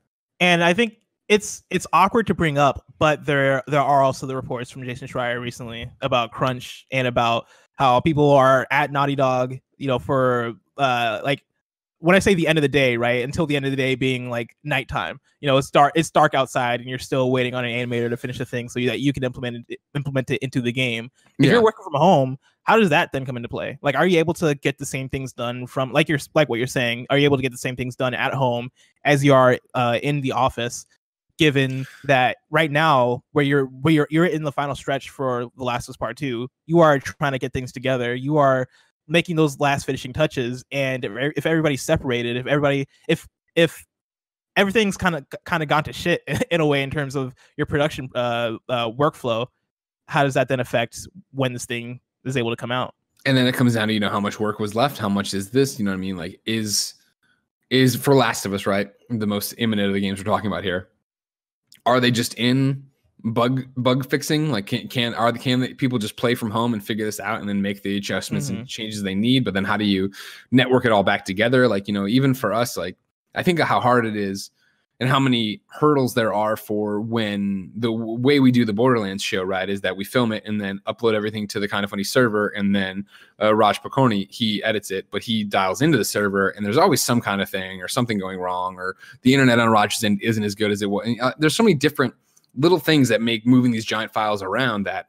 And granted, I'm stupid. Everybody knows this. I don't understand PCs or business well. Maybe I don't understand if everything's stored locally and you're using the cloud. I don't fucking know. But it's magic to me that a video game gets from the box to my TV, period, let alone now taking home hundreds of boxes and trying to bring them together to make a game that could actually run. Yeah. And when we're talking about software, I'm more concerned for Last of Us than I am for Ghost of Tsushima. I think it still comes back to the thing of, well, Ghost of Tsushima was delayed in theory because of Last of Us. Okay. Right, like Ghost of Tsushima. I don't think they ever announced spring now I think about it, but no, that's definitely one of those. That it's similar to the other rumor Blue Point and Demon Souls. It's something that's been said enough where you're like, oh, that makes sense. It's like, oh yeah, that makes sense. But I've always assumed that Ghost of Tsushima was slated for spring. And I don't know if that was like a report from Jason Schreier or what, but that's always been my assumption, is that game was coming out in spring, and then Last of Us getting delayed to spring, then delayed Ghost of Tsushima to summer. In theory, Ghost of Tsushima would have been ready around this time. Seems like it would have been a good April game. Yeah, like right. Yeah, and that's kind of where I could have seen it at. It being delayed could have meant that they maybe chilled out on their process, or like slowed down on it a little bit and took their time with it, or maybe they are approaching the point where it's getting done. Who knows? But I imagine that game, comparatively to Last of Us, would probably be ready to go by the time it's supposed to come out, compared to The Last of Us. That's kind of just the way I'm thinking. But I'm still of the mind that Last of Us, at this point, I'm like putting more money in it getting delayed than not. Given well, I'm with you. I mean, it's sad to say it, but I feel the same way. But it's the way I feel that way, not based on facts, just on the more of the intuition and the knowledge of like how perfect Naughty Dog wants their games to be. Yeah, and I feel like, again, they are Naughty Dog and can get away with anything. Let alone, I say get away with anything, I mean like usually Sony will let them do whatever they want. Let alone the fact that we are in an unprecedented time. Like, again, you know, when we're talking about Minecraft Dungeons the other day, they put out a tweet of like, hey, you know, we're moving to a work from home setup. We are still hoping to hit our, you know, end of April release date, but we might not, kind of thing. That is one of the first flares you've seen go off, but you're going to see so many more. Like again, like I understand you talk about reverberations and ripples in the water kind of thing. Like, you're just seeing the beginning of that. And I think when you do see, once you see something like Last of Us slip, I think you'll see a whole bunch of other stuff slip. Like, what does this mean for, and you know, I don't buy as much as you do that Ghost of Tsushima is like bulletproof and we find no matter what. Like, well, I don't think it's bulletproof. Slips, then that slips. What about like Cyberpunk? Yeah. What about all these big games that are just colossal undertakings that are being worked on? I glanced over at the YouTube chat. Yeah, I see you ever so often. And it was brought up of like, what about like, you know, mocap right now, right? Like, you can't, if you think about like and I don't think they are, but if you were working on God of War 2 right now for mocap, right? Like, yeah, you can't get those actors. They can't fly in. You can't do that. And even if we're not talking about God of War, think about your other favorite game that was going to be happening, right? Like when I was Toronto, when I went to Ubisoft Toronto, not this last time, but the time before, where I went through, got a tour, and went into their brand new, you know, mocap stage, and they gave us some weird chicken. I think Jen and I put up a photo on our Instagram, and they were like, literally, like, this, when eventually a game is going to come out, and you're going to see this thing in it, and you're going to understand. I'm like, all right, cool.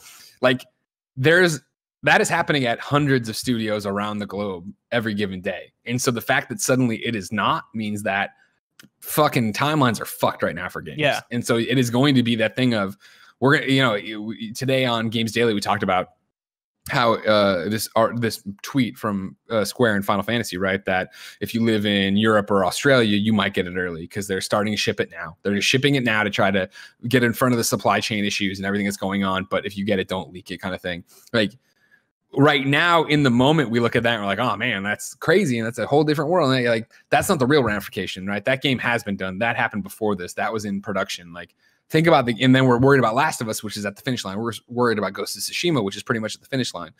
Think about the games that are in their infancy, that are in their cribs right now, that not only do you talk, let's say everything ends, you know, May 1st is real and it ends. And so it's been what, a month and a half that, you know what I mean? Like that month and a half of lost work, when you get back, is then getting everybody back up to speed, getting them everything back networked the right way, getting everything back to where you were, then rebooking the places you were booking.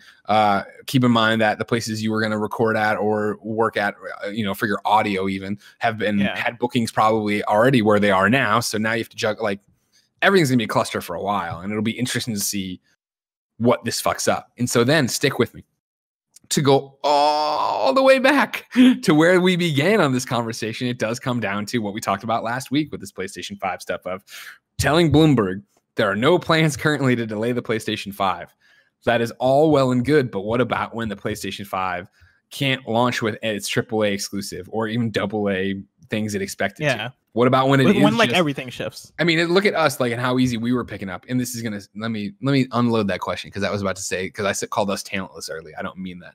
What about, like, think about how many indies already work remotely. How many indies do their jobs? Like, you see it all the time that I live in Toronto and they live here and they do that. Like, those games, I mean, hopefully, knock on wood, for most people, a lot of people, it's business as usual. Obviously not for if you have a studio, if you have a room you're going to or something like that.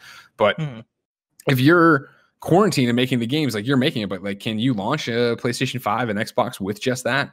And, like, it goes back to what we talked about last week of PlayStation being able to sit there and go, well, this is, you know, evolution. This does run your things better. Let's launch it more like a PlayStation 4 Pro than a PlayStation 5. But it's going to be fascinating. Yeah. I feel like I'm ranting a lot this episode. I hope you don't mind. Oh no, it's fine. I'm enjoying it. Okay, good. I'm loving it. I'm loving it. Like Greg, can I hit you with some quick hits? Yeah, I'm loving it like McDonald's. Let's see. First, for quick hits, PlayStation's preserving internet during COVID-19. This comes from the PS blog. They write, playing video games enables players all over the world to connect with friends and family and enjoy much needed entertainment during these uncertain times. Sony Interactive Entertainment is working with internet service providers in Europe to manage download traffic to help preserve access for the entire internet community. We believe it is important to do our part to address internet stability concerns as an unprecedented number of people are practicing social distancing and are becoming more reliant on internet access. Players may experience somewhat slower or delayed game downloads, but will still enjoy robust gameplay. We appreciate the support and understanding from our community, and they're doing their part as we take these measures in an effort to preserve access for everyone. And then the update came through later on in the week. Quote, beginning today, we will take similar measures in the United States, and we will continue to take appropriate action to do our part to help ensure internet stability as this unprecedented situation continues to evolve. And so if you're having slow internet download speeds for your PlayStation games, that's why. But it's overall, it's a good thing, right? Preserving internet, keeping bandwidth open. It was the same conversation I had with Andrea on Games Daily about the Final Fantasy tweet and how, hey, that it sucks that the question came of why don't they just release it everywhere right now? Why are they just pissing people off? And it's like that normal thing of, listen, I agree with you right here in this moment on this show talking about this thing of like, what the, but when you expand it out and like, oh, right, the world's in a pandemic. Yeah, like, of course, this is the right thing to do. Like, the more people than ever are using it. I saw on gamesindustry.biz today, right, an article of how Xbox is like, or Microsoft is like, service use is up something like 740%. Like, there's a lot of things we're all figuring out. There's a lot of things we're all figuring out, and it is vital to have this. And so, like, if Discord hit us up tomorrow and was like, hey, because we record this through Discord, hey, video quality is going to drop. Yep, that would suck, but you know what? Again, do it. Do what you have to do. Like, let's keep it working. Let's keep the internet. So many people are using this to stay in touch right now in a horrifying time and talk to family members and get updates that I'm not going to sit here and be like, took forever to download Final Fantasy. There are more important things to worry about. But if they mess with my online gameplay, then that's where we'll have a conversation. That's where you draw the line. That's where I draw the line. If I start glitching out in Overwatch, oh man, Sony, get ready to pick up your phones and hear some words from me. Not really. Another one for quick hits. Uncharted 4 and Dirt Rally 4. That's not right. Are there 4 Dirt Rallies? Whatever. There's 28 Dirt Rallies. I guess so, probably. I'm trying to figure out if I put this down because of Uncharted 4 or if it really is Dirt Rally 4. I'm gonna search it real quick to see. Dirt Rally. I'm just gonna say Uncharted 4 and Dirt Rally are likely to be your PS Plus games for April. I'm pulling this quickly from Robert Ramsey at Push Square. Well, it's confirmed now, right? Yes. Well, no, it's not confirmed. It's not. I checked. It's one of those things where, and I'm not even gonna read the news story. I'm just gonna lay it out. Basically, a PlayStation channel, I want to say PlayStation Access on YouTube, which is a verified official PlayStation channel, uploaded the PS Plus video early last week. It was meant to go up like Wednesday this week, and it revealed Uncharted 4 and Dirt Rally. Makes sense. Dirt Rally 2.0, by the way. 2.0. Yeah, I knew Dirt Rally 4 did not sound right. There you go. Uncharted 4 and Dirt Rally 2.0 are your PS Plus games, which is a great month. Oh my god, Uncharted 4, yeah, come on. Yeah, not to mention, remember they gave away the collection a couple months ago. Yeah, it's like now you could have every Uncharted except for Golden Abyss, which everybody acts like didn't happen, even though it was a good game. What up, Sony Ben? And then lastly, for quick hits, Death Stranding's photo mode is confirmed for PS4. I'm pulling this from Joe Screbbles at IGN. Weeks after its initial announcement for PC, Hideo Kojima has confirmed that Death Stranding's photo mode will come to the PS4 version of the game. It's not an unexpected announcement, but every post Kojima has made about the mode has been met with fans asking for a PS4 version, so it should set some minds at ease. Kojima says the mode should be a part of the next patch of the PS4 game, and he is trying to, quote, make it happen at the end of this month's update, end quote. Early looks at the photo mode show that it'll work similarly to comparable modes in other PS4 games, such as God of War. However, Kojima has intimated that it may contain a psychic photo mode that could work similarly to how he previously hid staff images as ghosts in Metal Gear Solid games. Wow. Yeah, it sounds cool. Yeah. I mean, Death Stranding, a beautiful game to begin with. It should have probably had photo mode from the very, very beginning, but I'm glad it's getting added finally. Good on him. Keep it coming. I don't know if me and you talked about this, but Death Stranding feels a lot more like, I don't know, like a lot more plausible. Yeah, I think I saw you tweet, right? Didn't you tweet like if they released Death Stranding right now, it would be game of the century or something? Yes, I did tweet that because like it's so like I almost hugged my delivery person the other day, Greg, when they delivered me my Postmates. Like, sure, it's such a, and I mean not just the delivery aspect of it, because I think I quote tweeted it with like a story about Amazon and how, I guess I forget the exact thing. It might have been the fact that they're prioritizing essential goods over other goods from Amazon. I might have quote tweeted that with the Death Stranding thing. But just overall, Death Stranding being a game that is about connection in a world where people can't leave their houses, and like establishing an internet so that people can be social. Like, it's fucked up how like Kojima seems to like just be able to see the future between Metal Gear Solid 2 and this. He knew it. He knew it all along. He played us like a goddamn fiddle. Played us like a fiddle. Greg, that's it for X's and O's. Oh, that's it for X's and O's? I mean, unless you had another thing to say there. I can talk about Kojima all day long. You know that. Oh, I wonder. You know, we're gonna talk about it here in a little bit about some embargoes and how many reviews we've been doing lately or whatever. But there's still part of me that I'm like, maybe when things settle down or in this whole shelter in place, I'll get back to Death Stranding, work on my platinum a little bit. But oh, really? About 100 games, then I never do it, so I suck. But you know who doesn't suck? Blessing. Our sponsors. This episode of PSI Love You XOXO is brought to you by ExpressVPN. Okay, so we all know that ExpressVPN protects your privacy and security online, right? But here's something you might not know. You can also use ExpressVPN to unlock movies and shows that are only available in other countries. Now that so many of us are stuck at home, it's only a matter of time until we run out of stuff to watch on Netflix. That's why ExpressVPN has been helping so many of our friends go on and act like they're watching Doctor Who. Well, they're doing it, but they're acting like they're in the UK. They're watching Doctor Who on the UK Netflix. It's simple. You just fire up the ExpressVPN app, change your location to the UK, refresh Netflix, and that's it. ExpressVPN hides your IP address and lets you control where you want sites to think you're located. You can choose from almost 100 different countries, so just think about all the Netflix libraries you can go through. Love anime? Use ExpressVPN to access Japanese Netflix and be spirited away.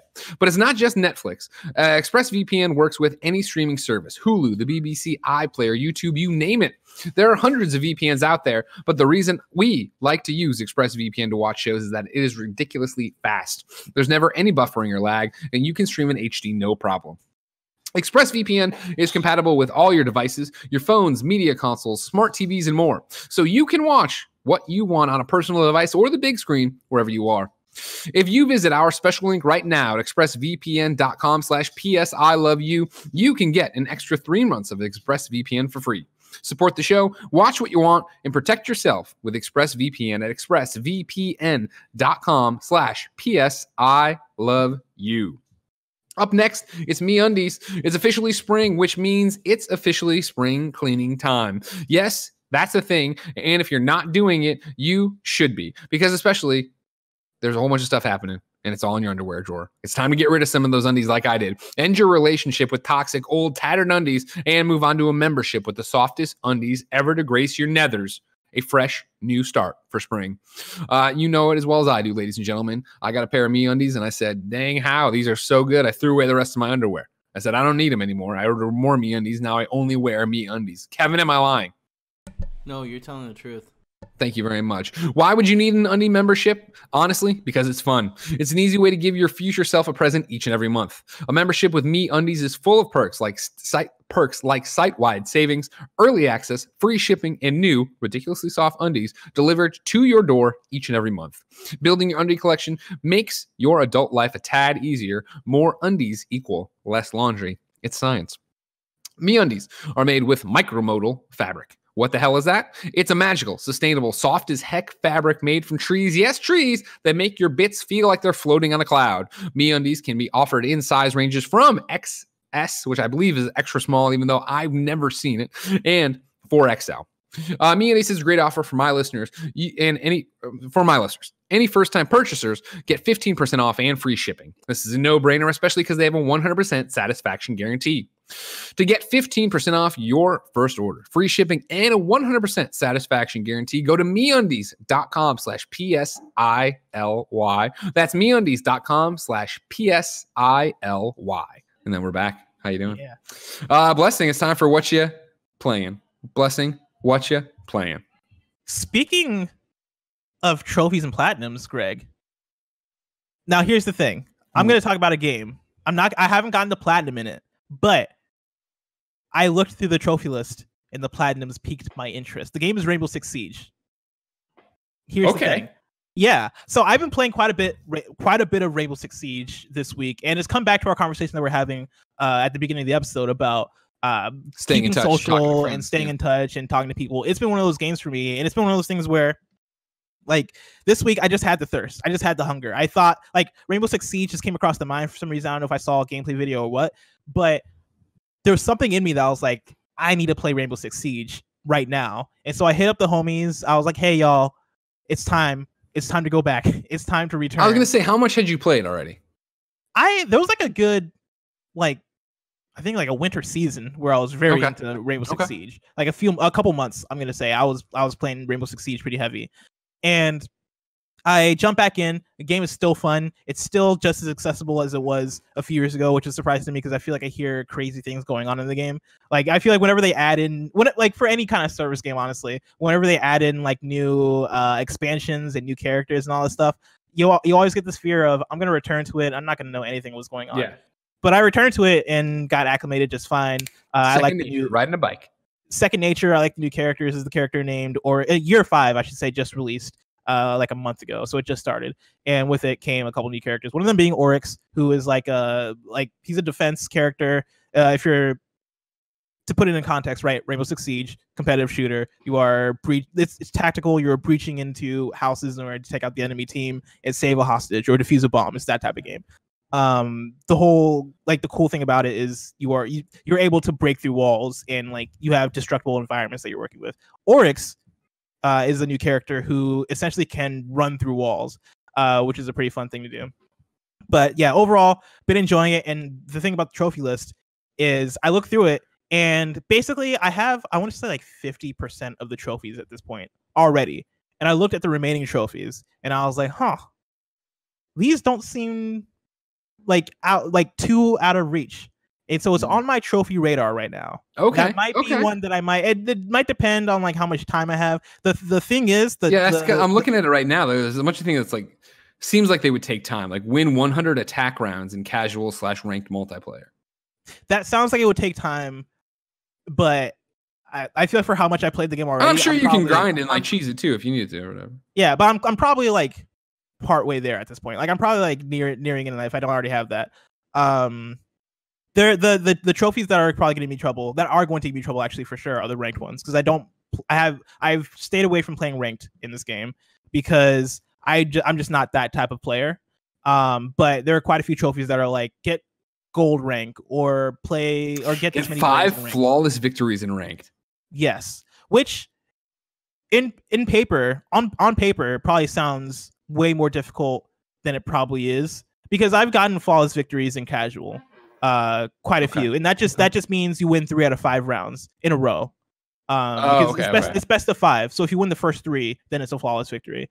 And so it's not like you are winning without getting hit or anything like that.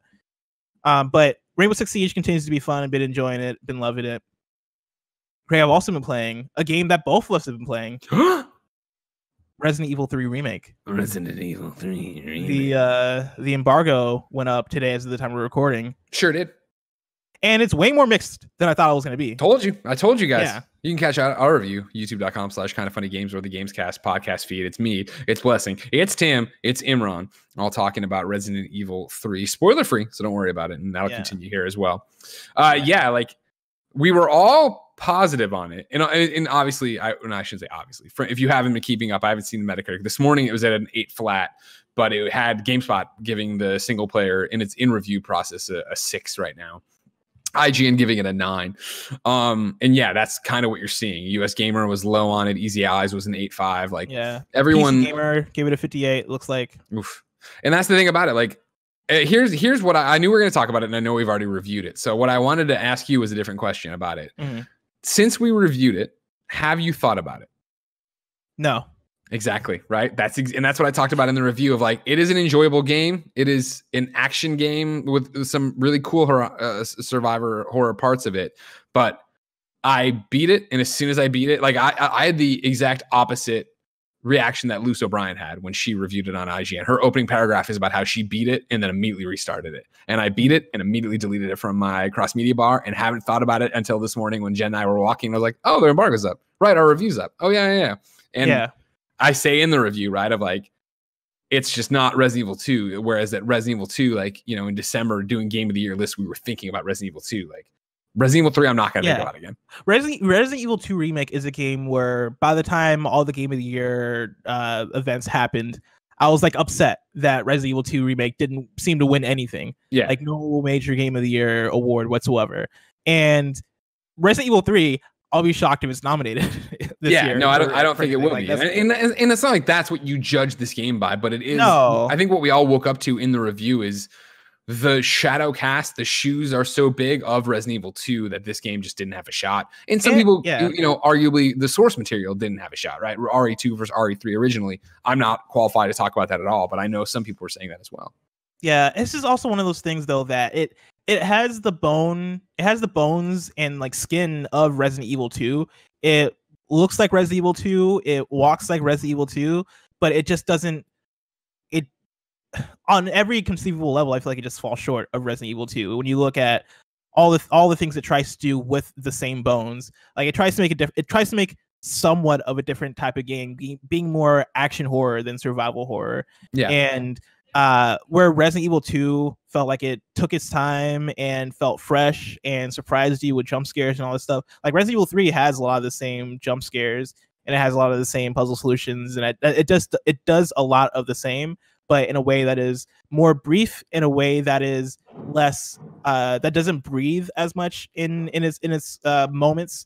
Like there are certain moments where I should have like been blown away by like a jump scare, and I think it was Imran who brought it up on our review that if Resident Evil 3 came out before Resident Evil 2 Remake, that probably would have actually definitely made a difference to how I received it. But it coming after Resident Evil 2, I think blunted its blow like a lot.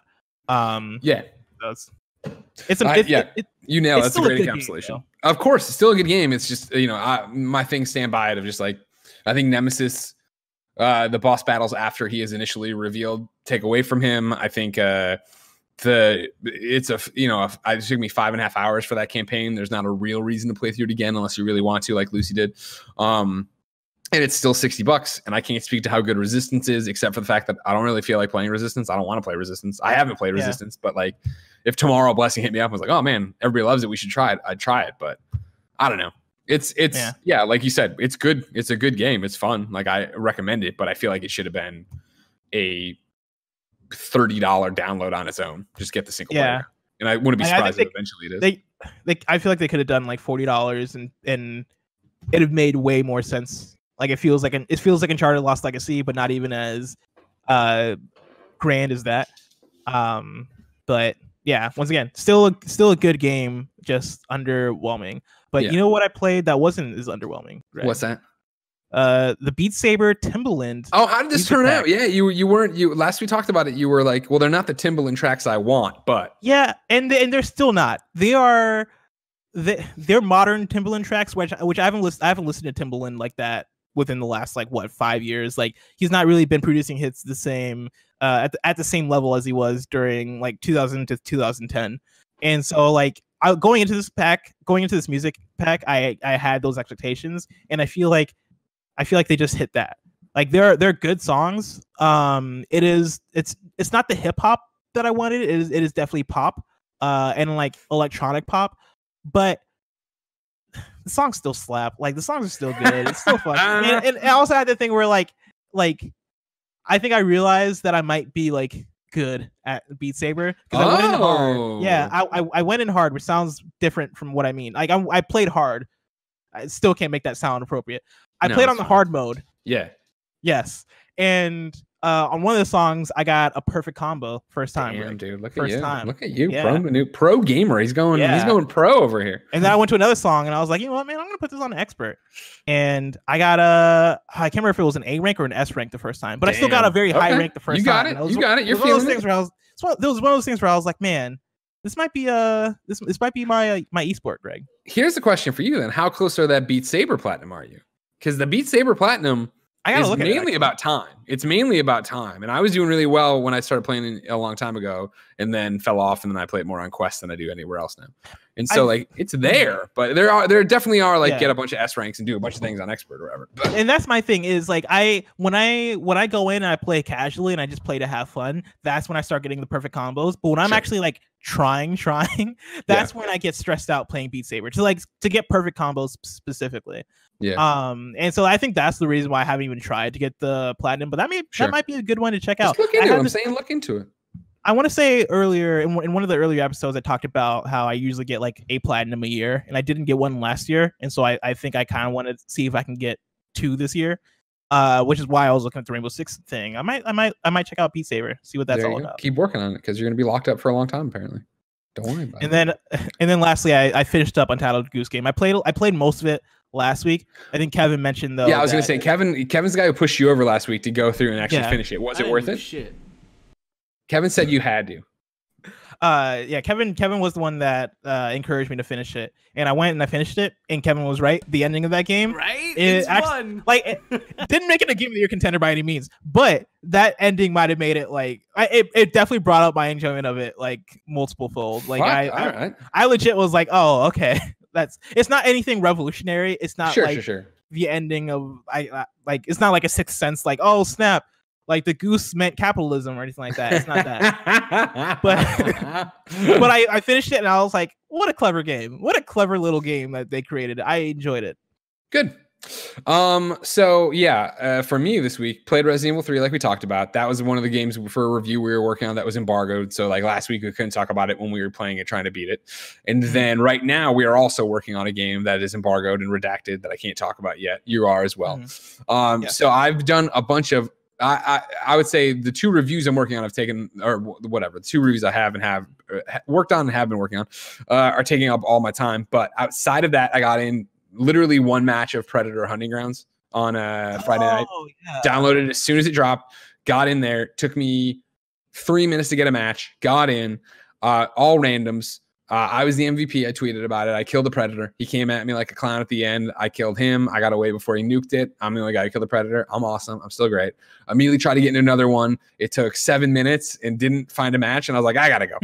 And so I know that this whole point of the free trial weekend was Ilphonic, working on the bugs, doing these different things. I've talked to a bunch of different people who found matches and ran the whole thing with private matches and had a great time.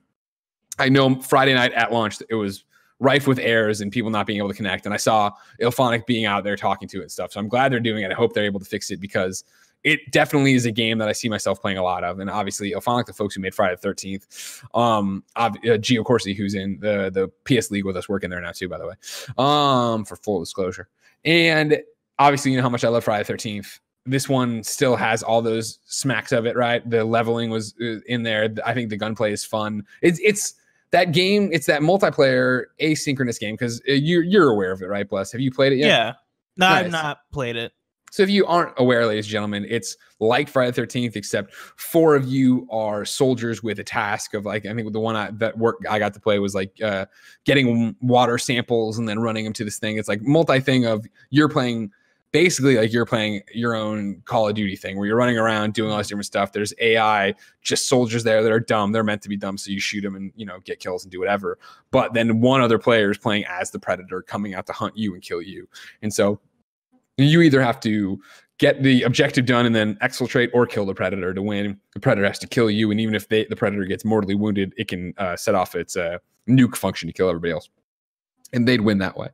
And so running through just with a random team, I had a great time. And I can really see it being that, yeah, I'd love to, when it actually drops, get together, a team of best friends, get together, you, Blessing, and Kevin, everybody, Barrett or whatever, and just run through it and do that and have an actual squad and have like, when we learn the maps and know the things and where you're going to go and what you're going to do kind of things.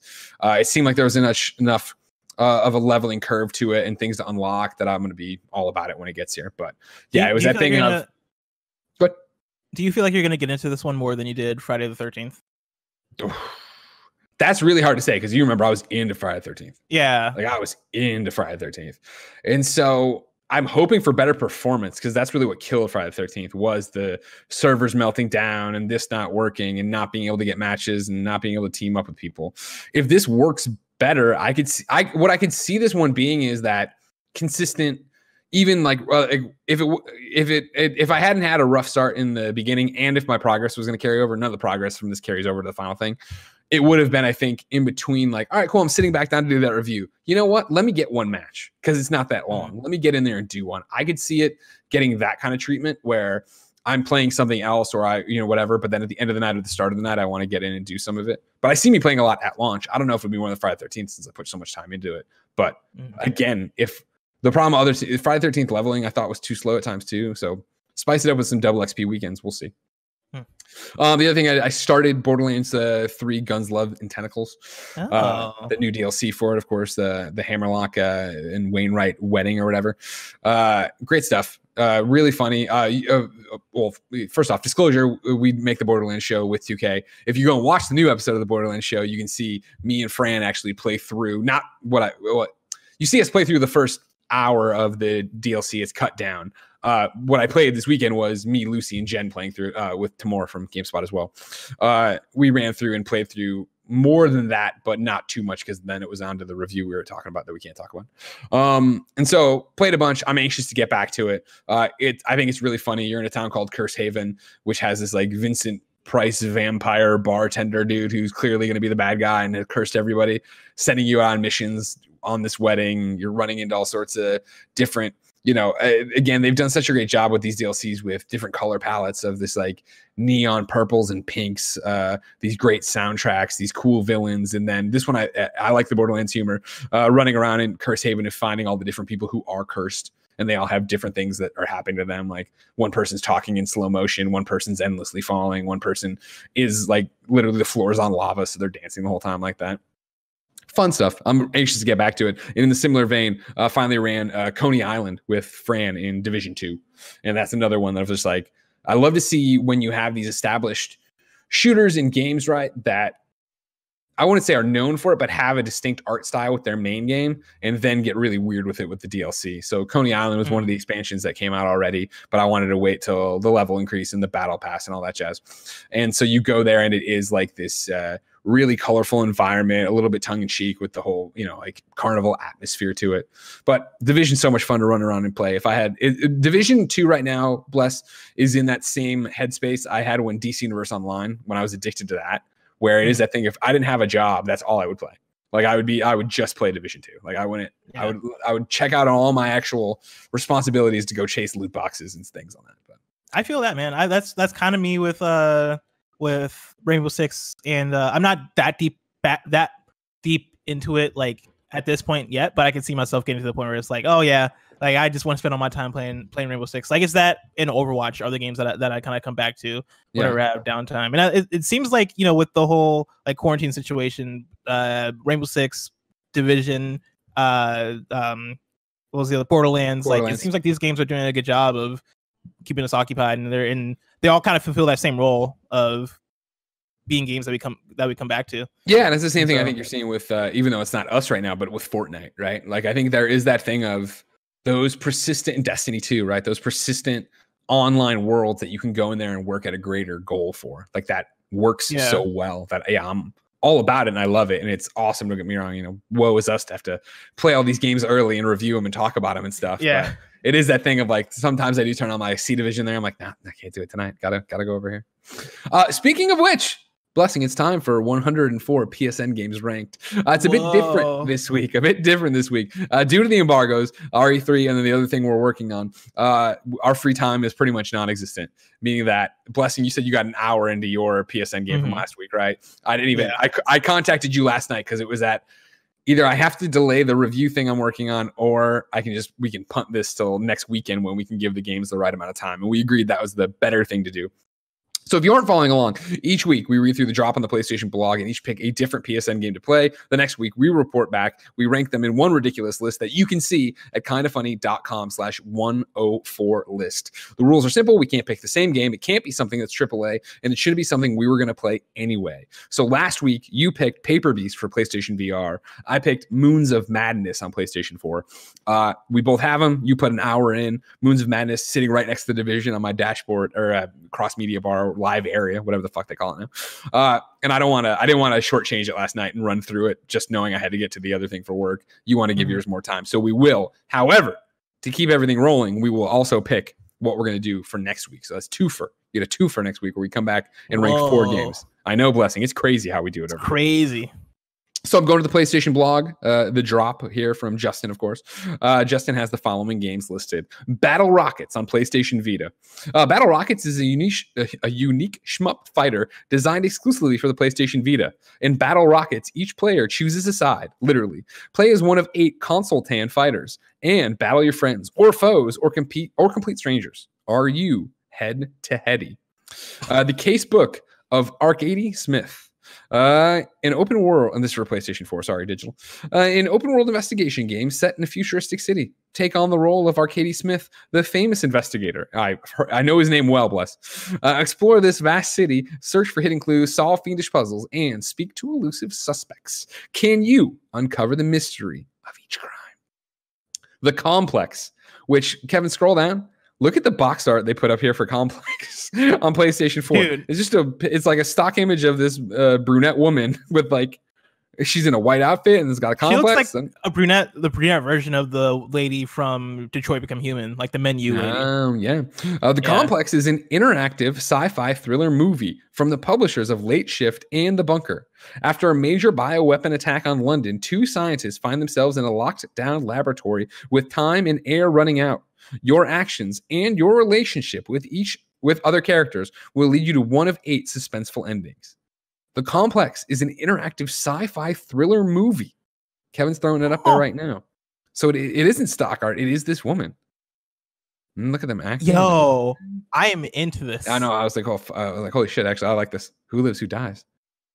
How will you decide? Yeah, it seems like it has Erica vibes. It does have Erica vibes. I'd love to see. Yeah, that's what I'd love to see is like gameplay. Am I just like, oh, here it is? Yeah, you're just choosing. All right. Did you like Erica? No, it was terrible, but I like those types of games. Like I'm very I'm very lenient when it comes to like the interactive adventure. The problem I had with Erica, like I don't mind the choices. That's cool. Choose your own adventure. It was like all right, now turn the handle and like light the candle. I was like, what the fuck is this? Like, that was weird. My problem with Erica was that story was nonsense. Yeah, I didn't give it long enough to really get into that. I finished it, and man, you regret that time. Curious Expedition is coming to PlayStation 4. Curious Expedition is a roguelike expedition simulator set in the late 19th century. Take on the role of historical personalities and venture forth on expeditions to unexplored regions on a quest for fame, science, and of course fortune. Don your pith helmet and khakis and make your way through a lush, procedurally generated world filled of wonder and mystery. Final Assault comes to PlayStation VR. Final Assault is an action-packed World War II themed RTS built from the ground up to utilize the power of VR. You said RTS, and I'm not even going to read anymore. Good Goliath comes to PlayStation VR.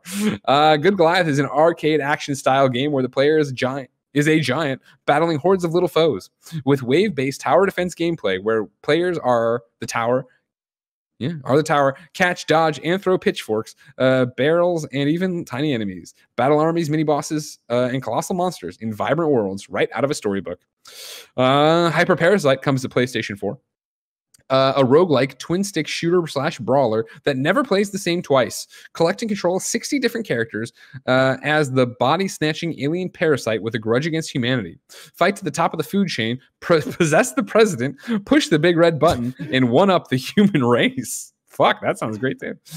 Immortal Legacy, The Jade Cipher. This comes to PlayStation 4. Delve deep into the origins of a sinister Chinese legend and unearth the secrets of an island's forgotten past in this pulse-pounding adventure. Explore a nightmarish island surrounded by mystery. Survive against enemies using an array of weapons, crack intricate puzzles, and uncover the disturbing truth. Operancina, The Stolen Sun, PlayStation 4. This is one that debuted at the Kind of Funny Game Showcase, and I can't say its name, sorry. Operancina, The Stolen Sun embraces everything you love about classic first-person dungeon crawlers, embracing the old-school turn-based RPG experience with modern sensibilities. Gather your team of memorable characters and guide them through a world inspired by Central European mythology, where history meets legend. Overpass. Take control of big-name buggies and quads to negotiate scree slopes, steep inclines, and various obstacles of extreme off-road and technically challenging tracks. Find the best route and manage your acceleration, differentials, and drivetrain to dominate local or online competitions. It looks like Smuggler's Run in the art, and then it sounds incredibly nerdy. Yeah. And not about, but I mean, manage your acceleration, differentials, and drivetrain. Lord. I mean, it sounds like Trials. No. Right? That sounds like it's like more like a sim thing of how are you going to get this car over this thing. Definitely a sim oh, yeah, okay. No, that makes sense. Persona 5 Royal is out, PlayStation 4, AAA, of course. And I think Bless is already going to play it. I should play it at some point, I know. And it's beat it. very AAA. I played it. You know what I mean? Random Heroes comes to PlayStation 4 and Vita. It lives. Stop an alien invasion by teaming up with a bunch of random heroes. The Earth is being invaded by terrifying aliens. It's up to you and a bunch of random heroes to save the day and stop the invasion. Shoot and jump your way through over 108 levels to stop the alien menace and bring peace to the planet. Will you be able to survive? Resident Evil 3 comes to PlayStation 4, of course. AAA, don't need to worry about it. Snaky Bus comes to PlayStation 4 digitally. Snaky Bus is an absurd arcade driving game and frantic score chasing experience where the biggest danger is yourself. Wind through city streets, pick up as many passengers as you can, and deliver them to their destination to increase your score and the length of your bus. Totally reliable digital. Are you pulling up a trailer there, Kev? This is Snaky Bus? I've seen Snaky Bus. Snaky Bus is very interesting to me. Look at it. Look at that giant bus you got there, Bus. Yeah, no, that actually looks amazing. Play. Yeah. That looks really fun. Yeah, it does. Yeah, it does, buddy. Totally reliable digital. Oh, God, I'll get it here. Totally reliable delivery service on PlayStation 4. Oh. Buckle up your back brace and fire up the delivery truck. It's time to deliver. Join up to 3 of your friends and haphazardly get the job done in an interactive sandbox world. Delivery attempted. That's a totally reliable delivery service guarantee.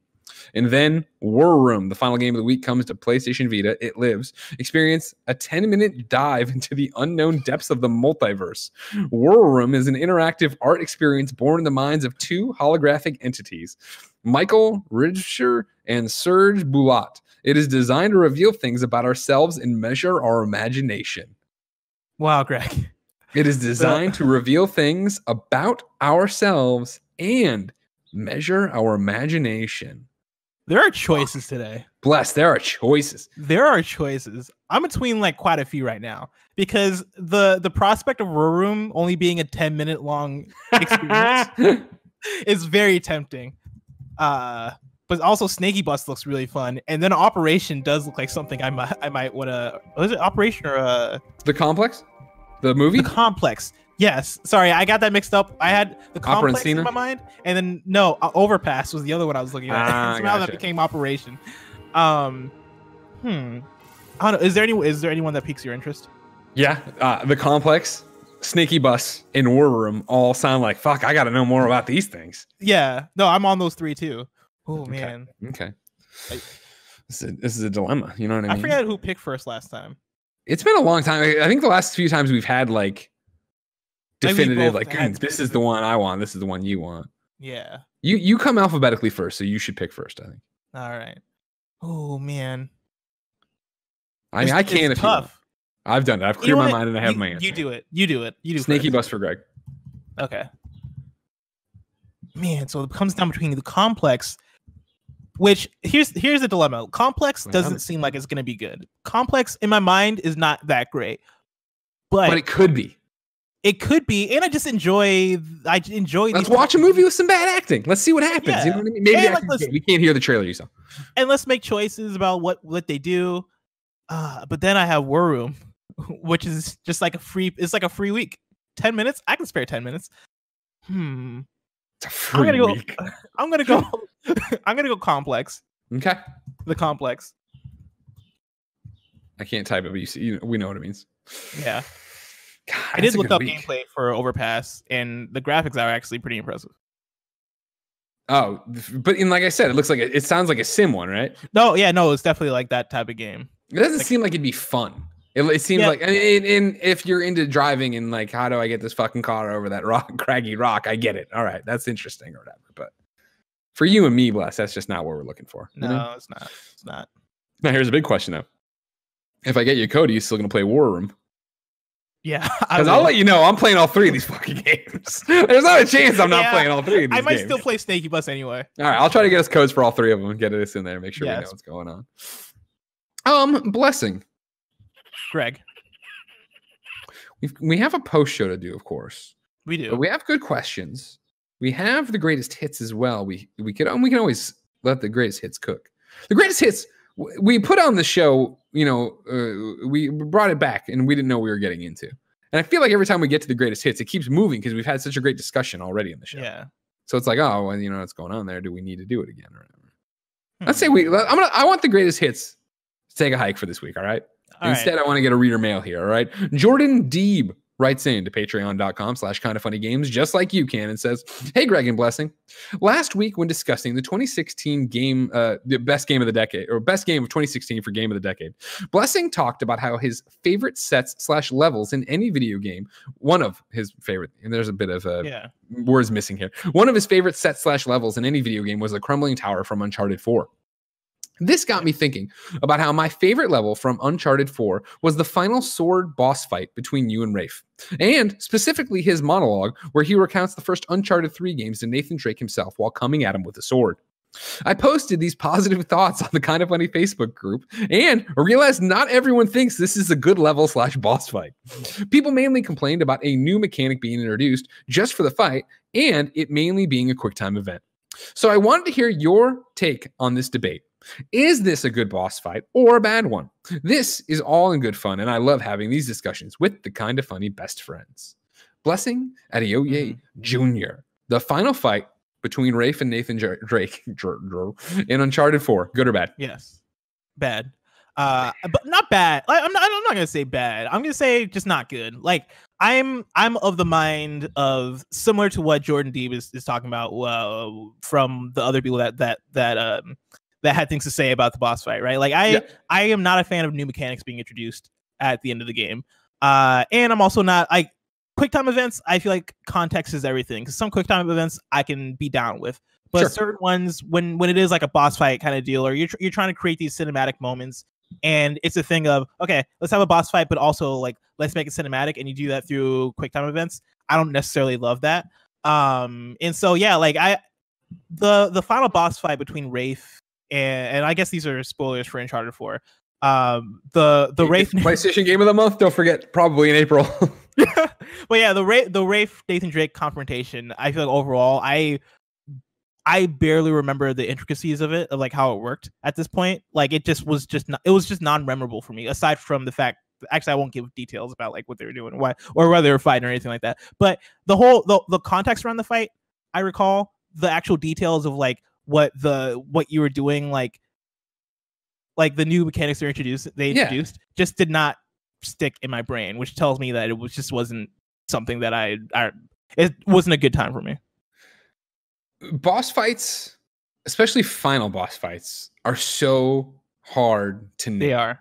And I don't mean just in Uncharted, which has struggled as well. Like the boat at the end of Uncharted 1, where it's like hide behind some boxes and then run up and fucking punch them. Has there this is a question I'll ask. Has there been a good Uncharted last boss fight? I'm thinking about it, right? Because here's my thing is that let's start at the end here with the Rafe fight and Greg Miller's interpretation of it, right? I remember does it stand out to me now that you've brought it up and we're having the conversation, right? And like, Jordan wrote in and I read about it earlier today. I thought about it and I remembered it, right? I remember the sword fighting and I remember the fire and I remember what's going on around it. Like you're talking about, I do remember him yelling stuff from the past about it, which I thought was cool. Do I remember the actual like moment to moment combat? Yes, but not for good reasons. I remember on Crushing. Trying to platinum this fucking game, and the fact that I think you have to memorize. It's very like you have to not only memorize his pattern, but when he does something very specific, you have to do something, and you have like a fraction of a second. And I remember like being so fucking frustrated with beating that game on Crushing and that very specific moment to end it. Playing it the first time, I remember it being And you say, has there been a good one? This does not go in my favor in terms of why can't I remember the Uncharted 3 boss fight? I remember Uncharted 1 on the boat, run up, punch the guy. That sucks. I remember Uncharted 2. I'm Lazarevich. I'm gonna eat blue sap and you're gonna run around a tree and shotgun me. Fucking terrible. Uncharted 3? Was it a I fight horde thing? You fight Talbot, right? And then the whole thing's collapsing and there's like a knife fight.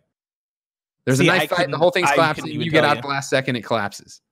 And again, not memorable. Who cares? And so then you get to Uncharted 4. I remember Uncharted 4 being the best of the bunch because, and this is on my normal playthrough, it introduces it, wraps it up in story, and then made it, I thought, visually interesting because I do remember the sword fight being visually interesting about it. Yes. But it is that thing that I just don't, I agree that I traditionally hate when video games drop. Hey, you've gone this entire game and been a badass, and now we're going to drop you into a boss fight where we're giving you new mechanics, so you're going to lose a bunch of times and get frustrated. I hate that shit. It's one of the reasons I think Western RPGs work so well for me in terms of that, where Assassin's Creed, I feel amazing in Odyssey at the end when I'm fighting things because I know how Cassandra moves and I know how to dodge. And I know I'm not suddenly like given a fucking cannon that I'm running around shooting at something, right? Like unless I'm in the boat. But you know what I mean? Like I'm doing something that makes sense here. Uncharted's gameplay, I just don't think lends itself to that because Uncharted is just running and shooting and running and covering and stuff, right? Even like, you know, Division has running and cover-based shooting, right? And like the boss fights are memorable because either Joe Farrow's yelling at you or he's got a cool outfit or something like that. Like for Uncharted, a game that's trying to be as cinematic as possible, I think Uncharted 4 does the best job it can. For sure. Like I think Uncharted 4's last boss fight is definitely the most memorable out of any of them. But when it comes down to the gameplay of it, I that's where it kind of falls apart to me. And I think the thing for me is that I'm not necessarily like of the mind that every game needs to have a final boss fight. And I think you look at a game like Last of Us, another Naughty Dog game, and that game didn't have a final boss fight. Like there's a certain fight that you can probably like put in that category of like this was like the last big fight in the game, but there's not like a final boss or anything. Like that game, we go through those final moments, and it is instead of a final boss fight or instead of like this big build up to this this mechanical, like we're gonna introduce a new mechanic and now you're gonna have to fight this guy or whatever, right? It builds up to its final moments and it punctuates it with emotional resonance and like tension in the story as opposed to like making the player fight through this thing. Like final boss fights in probably most games are like the bane of my existence. Totally. Why do we need this? Why did we want? Who wanted this? Who wanted it to be like even Doom Eternal, which is like one of my favorite games of the year so far. Like I get to the final boss fight there and I'm like, okay, sweet, a final boss fight that I'm gonna struggle through that, and I'm not gonna say anything about what it is, but it's just one of those things where it's like I don't necessarily want to do this unless it's something that's really cool or something that brings everything together in a really nice way. The most recent boss fight that I played that I thought was incredible was Astrobot Rescue Mission. Like that final boss fight takes all the mechanics that you learned throughout playing the whole game and implements them super cleverly in this final boss fight that is basically a gauntlet of everything you've learned. And it doesn't do it in an obnoxious way. It doesn't do it in a way where it's like, oh yeah, we're just turning the difficulty way up. Like it's not that. It is just, hey, what you've learned throughout the whole game, we're just going to put it to the test and that's it. And you're going to have a fun time. It's going to be this big grand thing. And it was the same, like, we're going to create a big moment. Like they do at the end of the Uncharted games or at the end of Uncharted 4, right? Like this cool set piece moment, and they do that in Astrobot, and the way in which they pull everything together and make it not introducing anything new, taking what you've done, contextualizing it in a way that makes sense, and making it fun. Like that's it, and I think they pull it off. Yeah, it's the culmination of everything, right? That's and that's what I'm saying with, you know, like the Odyssey fights, right? Of like, it's a culmination of what I've learned and perfected over the hours of the gameplay. Whereas, for an Uncharted to be dropped in there and like, what am I hate it when I'm playing a boss fight and I'm like, what the fuck am I doing wrong? Like, this isn't going the way it's supposed to. I'm clearly not doing what you want me to do, which is frustrating me and also then making me look like a moron in this game I've played forever. And it's what I always talk about is like how many games fuck that up, and the last moments you have with it are pure frustration because you're just like, well, this isn't even what the fucking game was. I didn't play this kind of game. I was playing a different kind of game, and now it's this game, and I don't want this. Yeah. No good. I'm with that. Blessing. Greg. We ask people to write into patreon.com/kindoffunnygames, where you can get the show ad free along with the post show we do, and give us their PSN profile in hopes of being the PSN profile of the week. Today's comes from the Portland Kevin. The Portland Kevin wrote in and says, "Hi, Greg and Blessing. I present my PSN profile for you for your approval and mockery, sirs. The PSN name is ToasterBunny. All one word, ToasterBunny. I've been going for the Vanquish Platinum Trophy on PS3 during this quarantine. I played the game back in 2011, and every few years I attempt to finish Tactical Challenge 6. The Tactical Challenges are notorious for keeping players from earning the Platinum, especially number 6. Earlier this week, I finally fucking did it. My heart was pounding as that gold and then platinum trophy popped, and I immediately synced my trophies to make sure I had it on my account.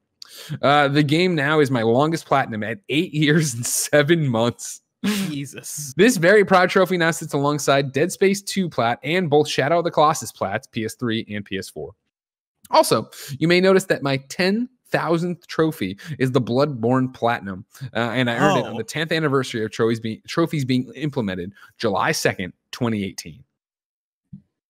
I did notice that, Portland Kevin, and I do really appreciate you did it on the anniversary.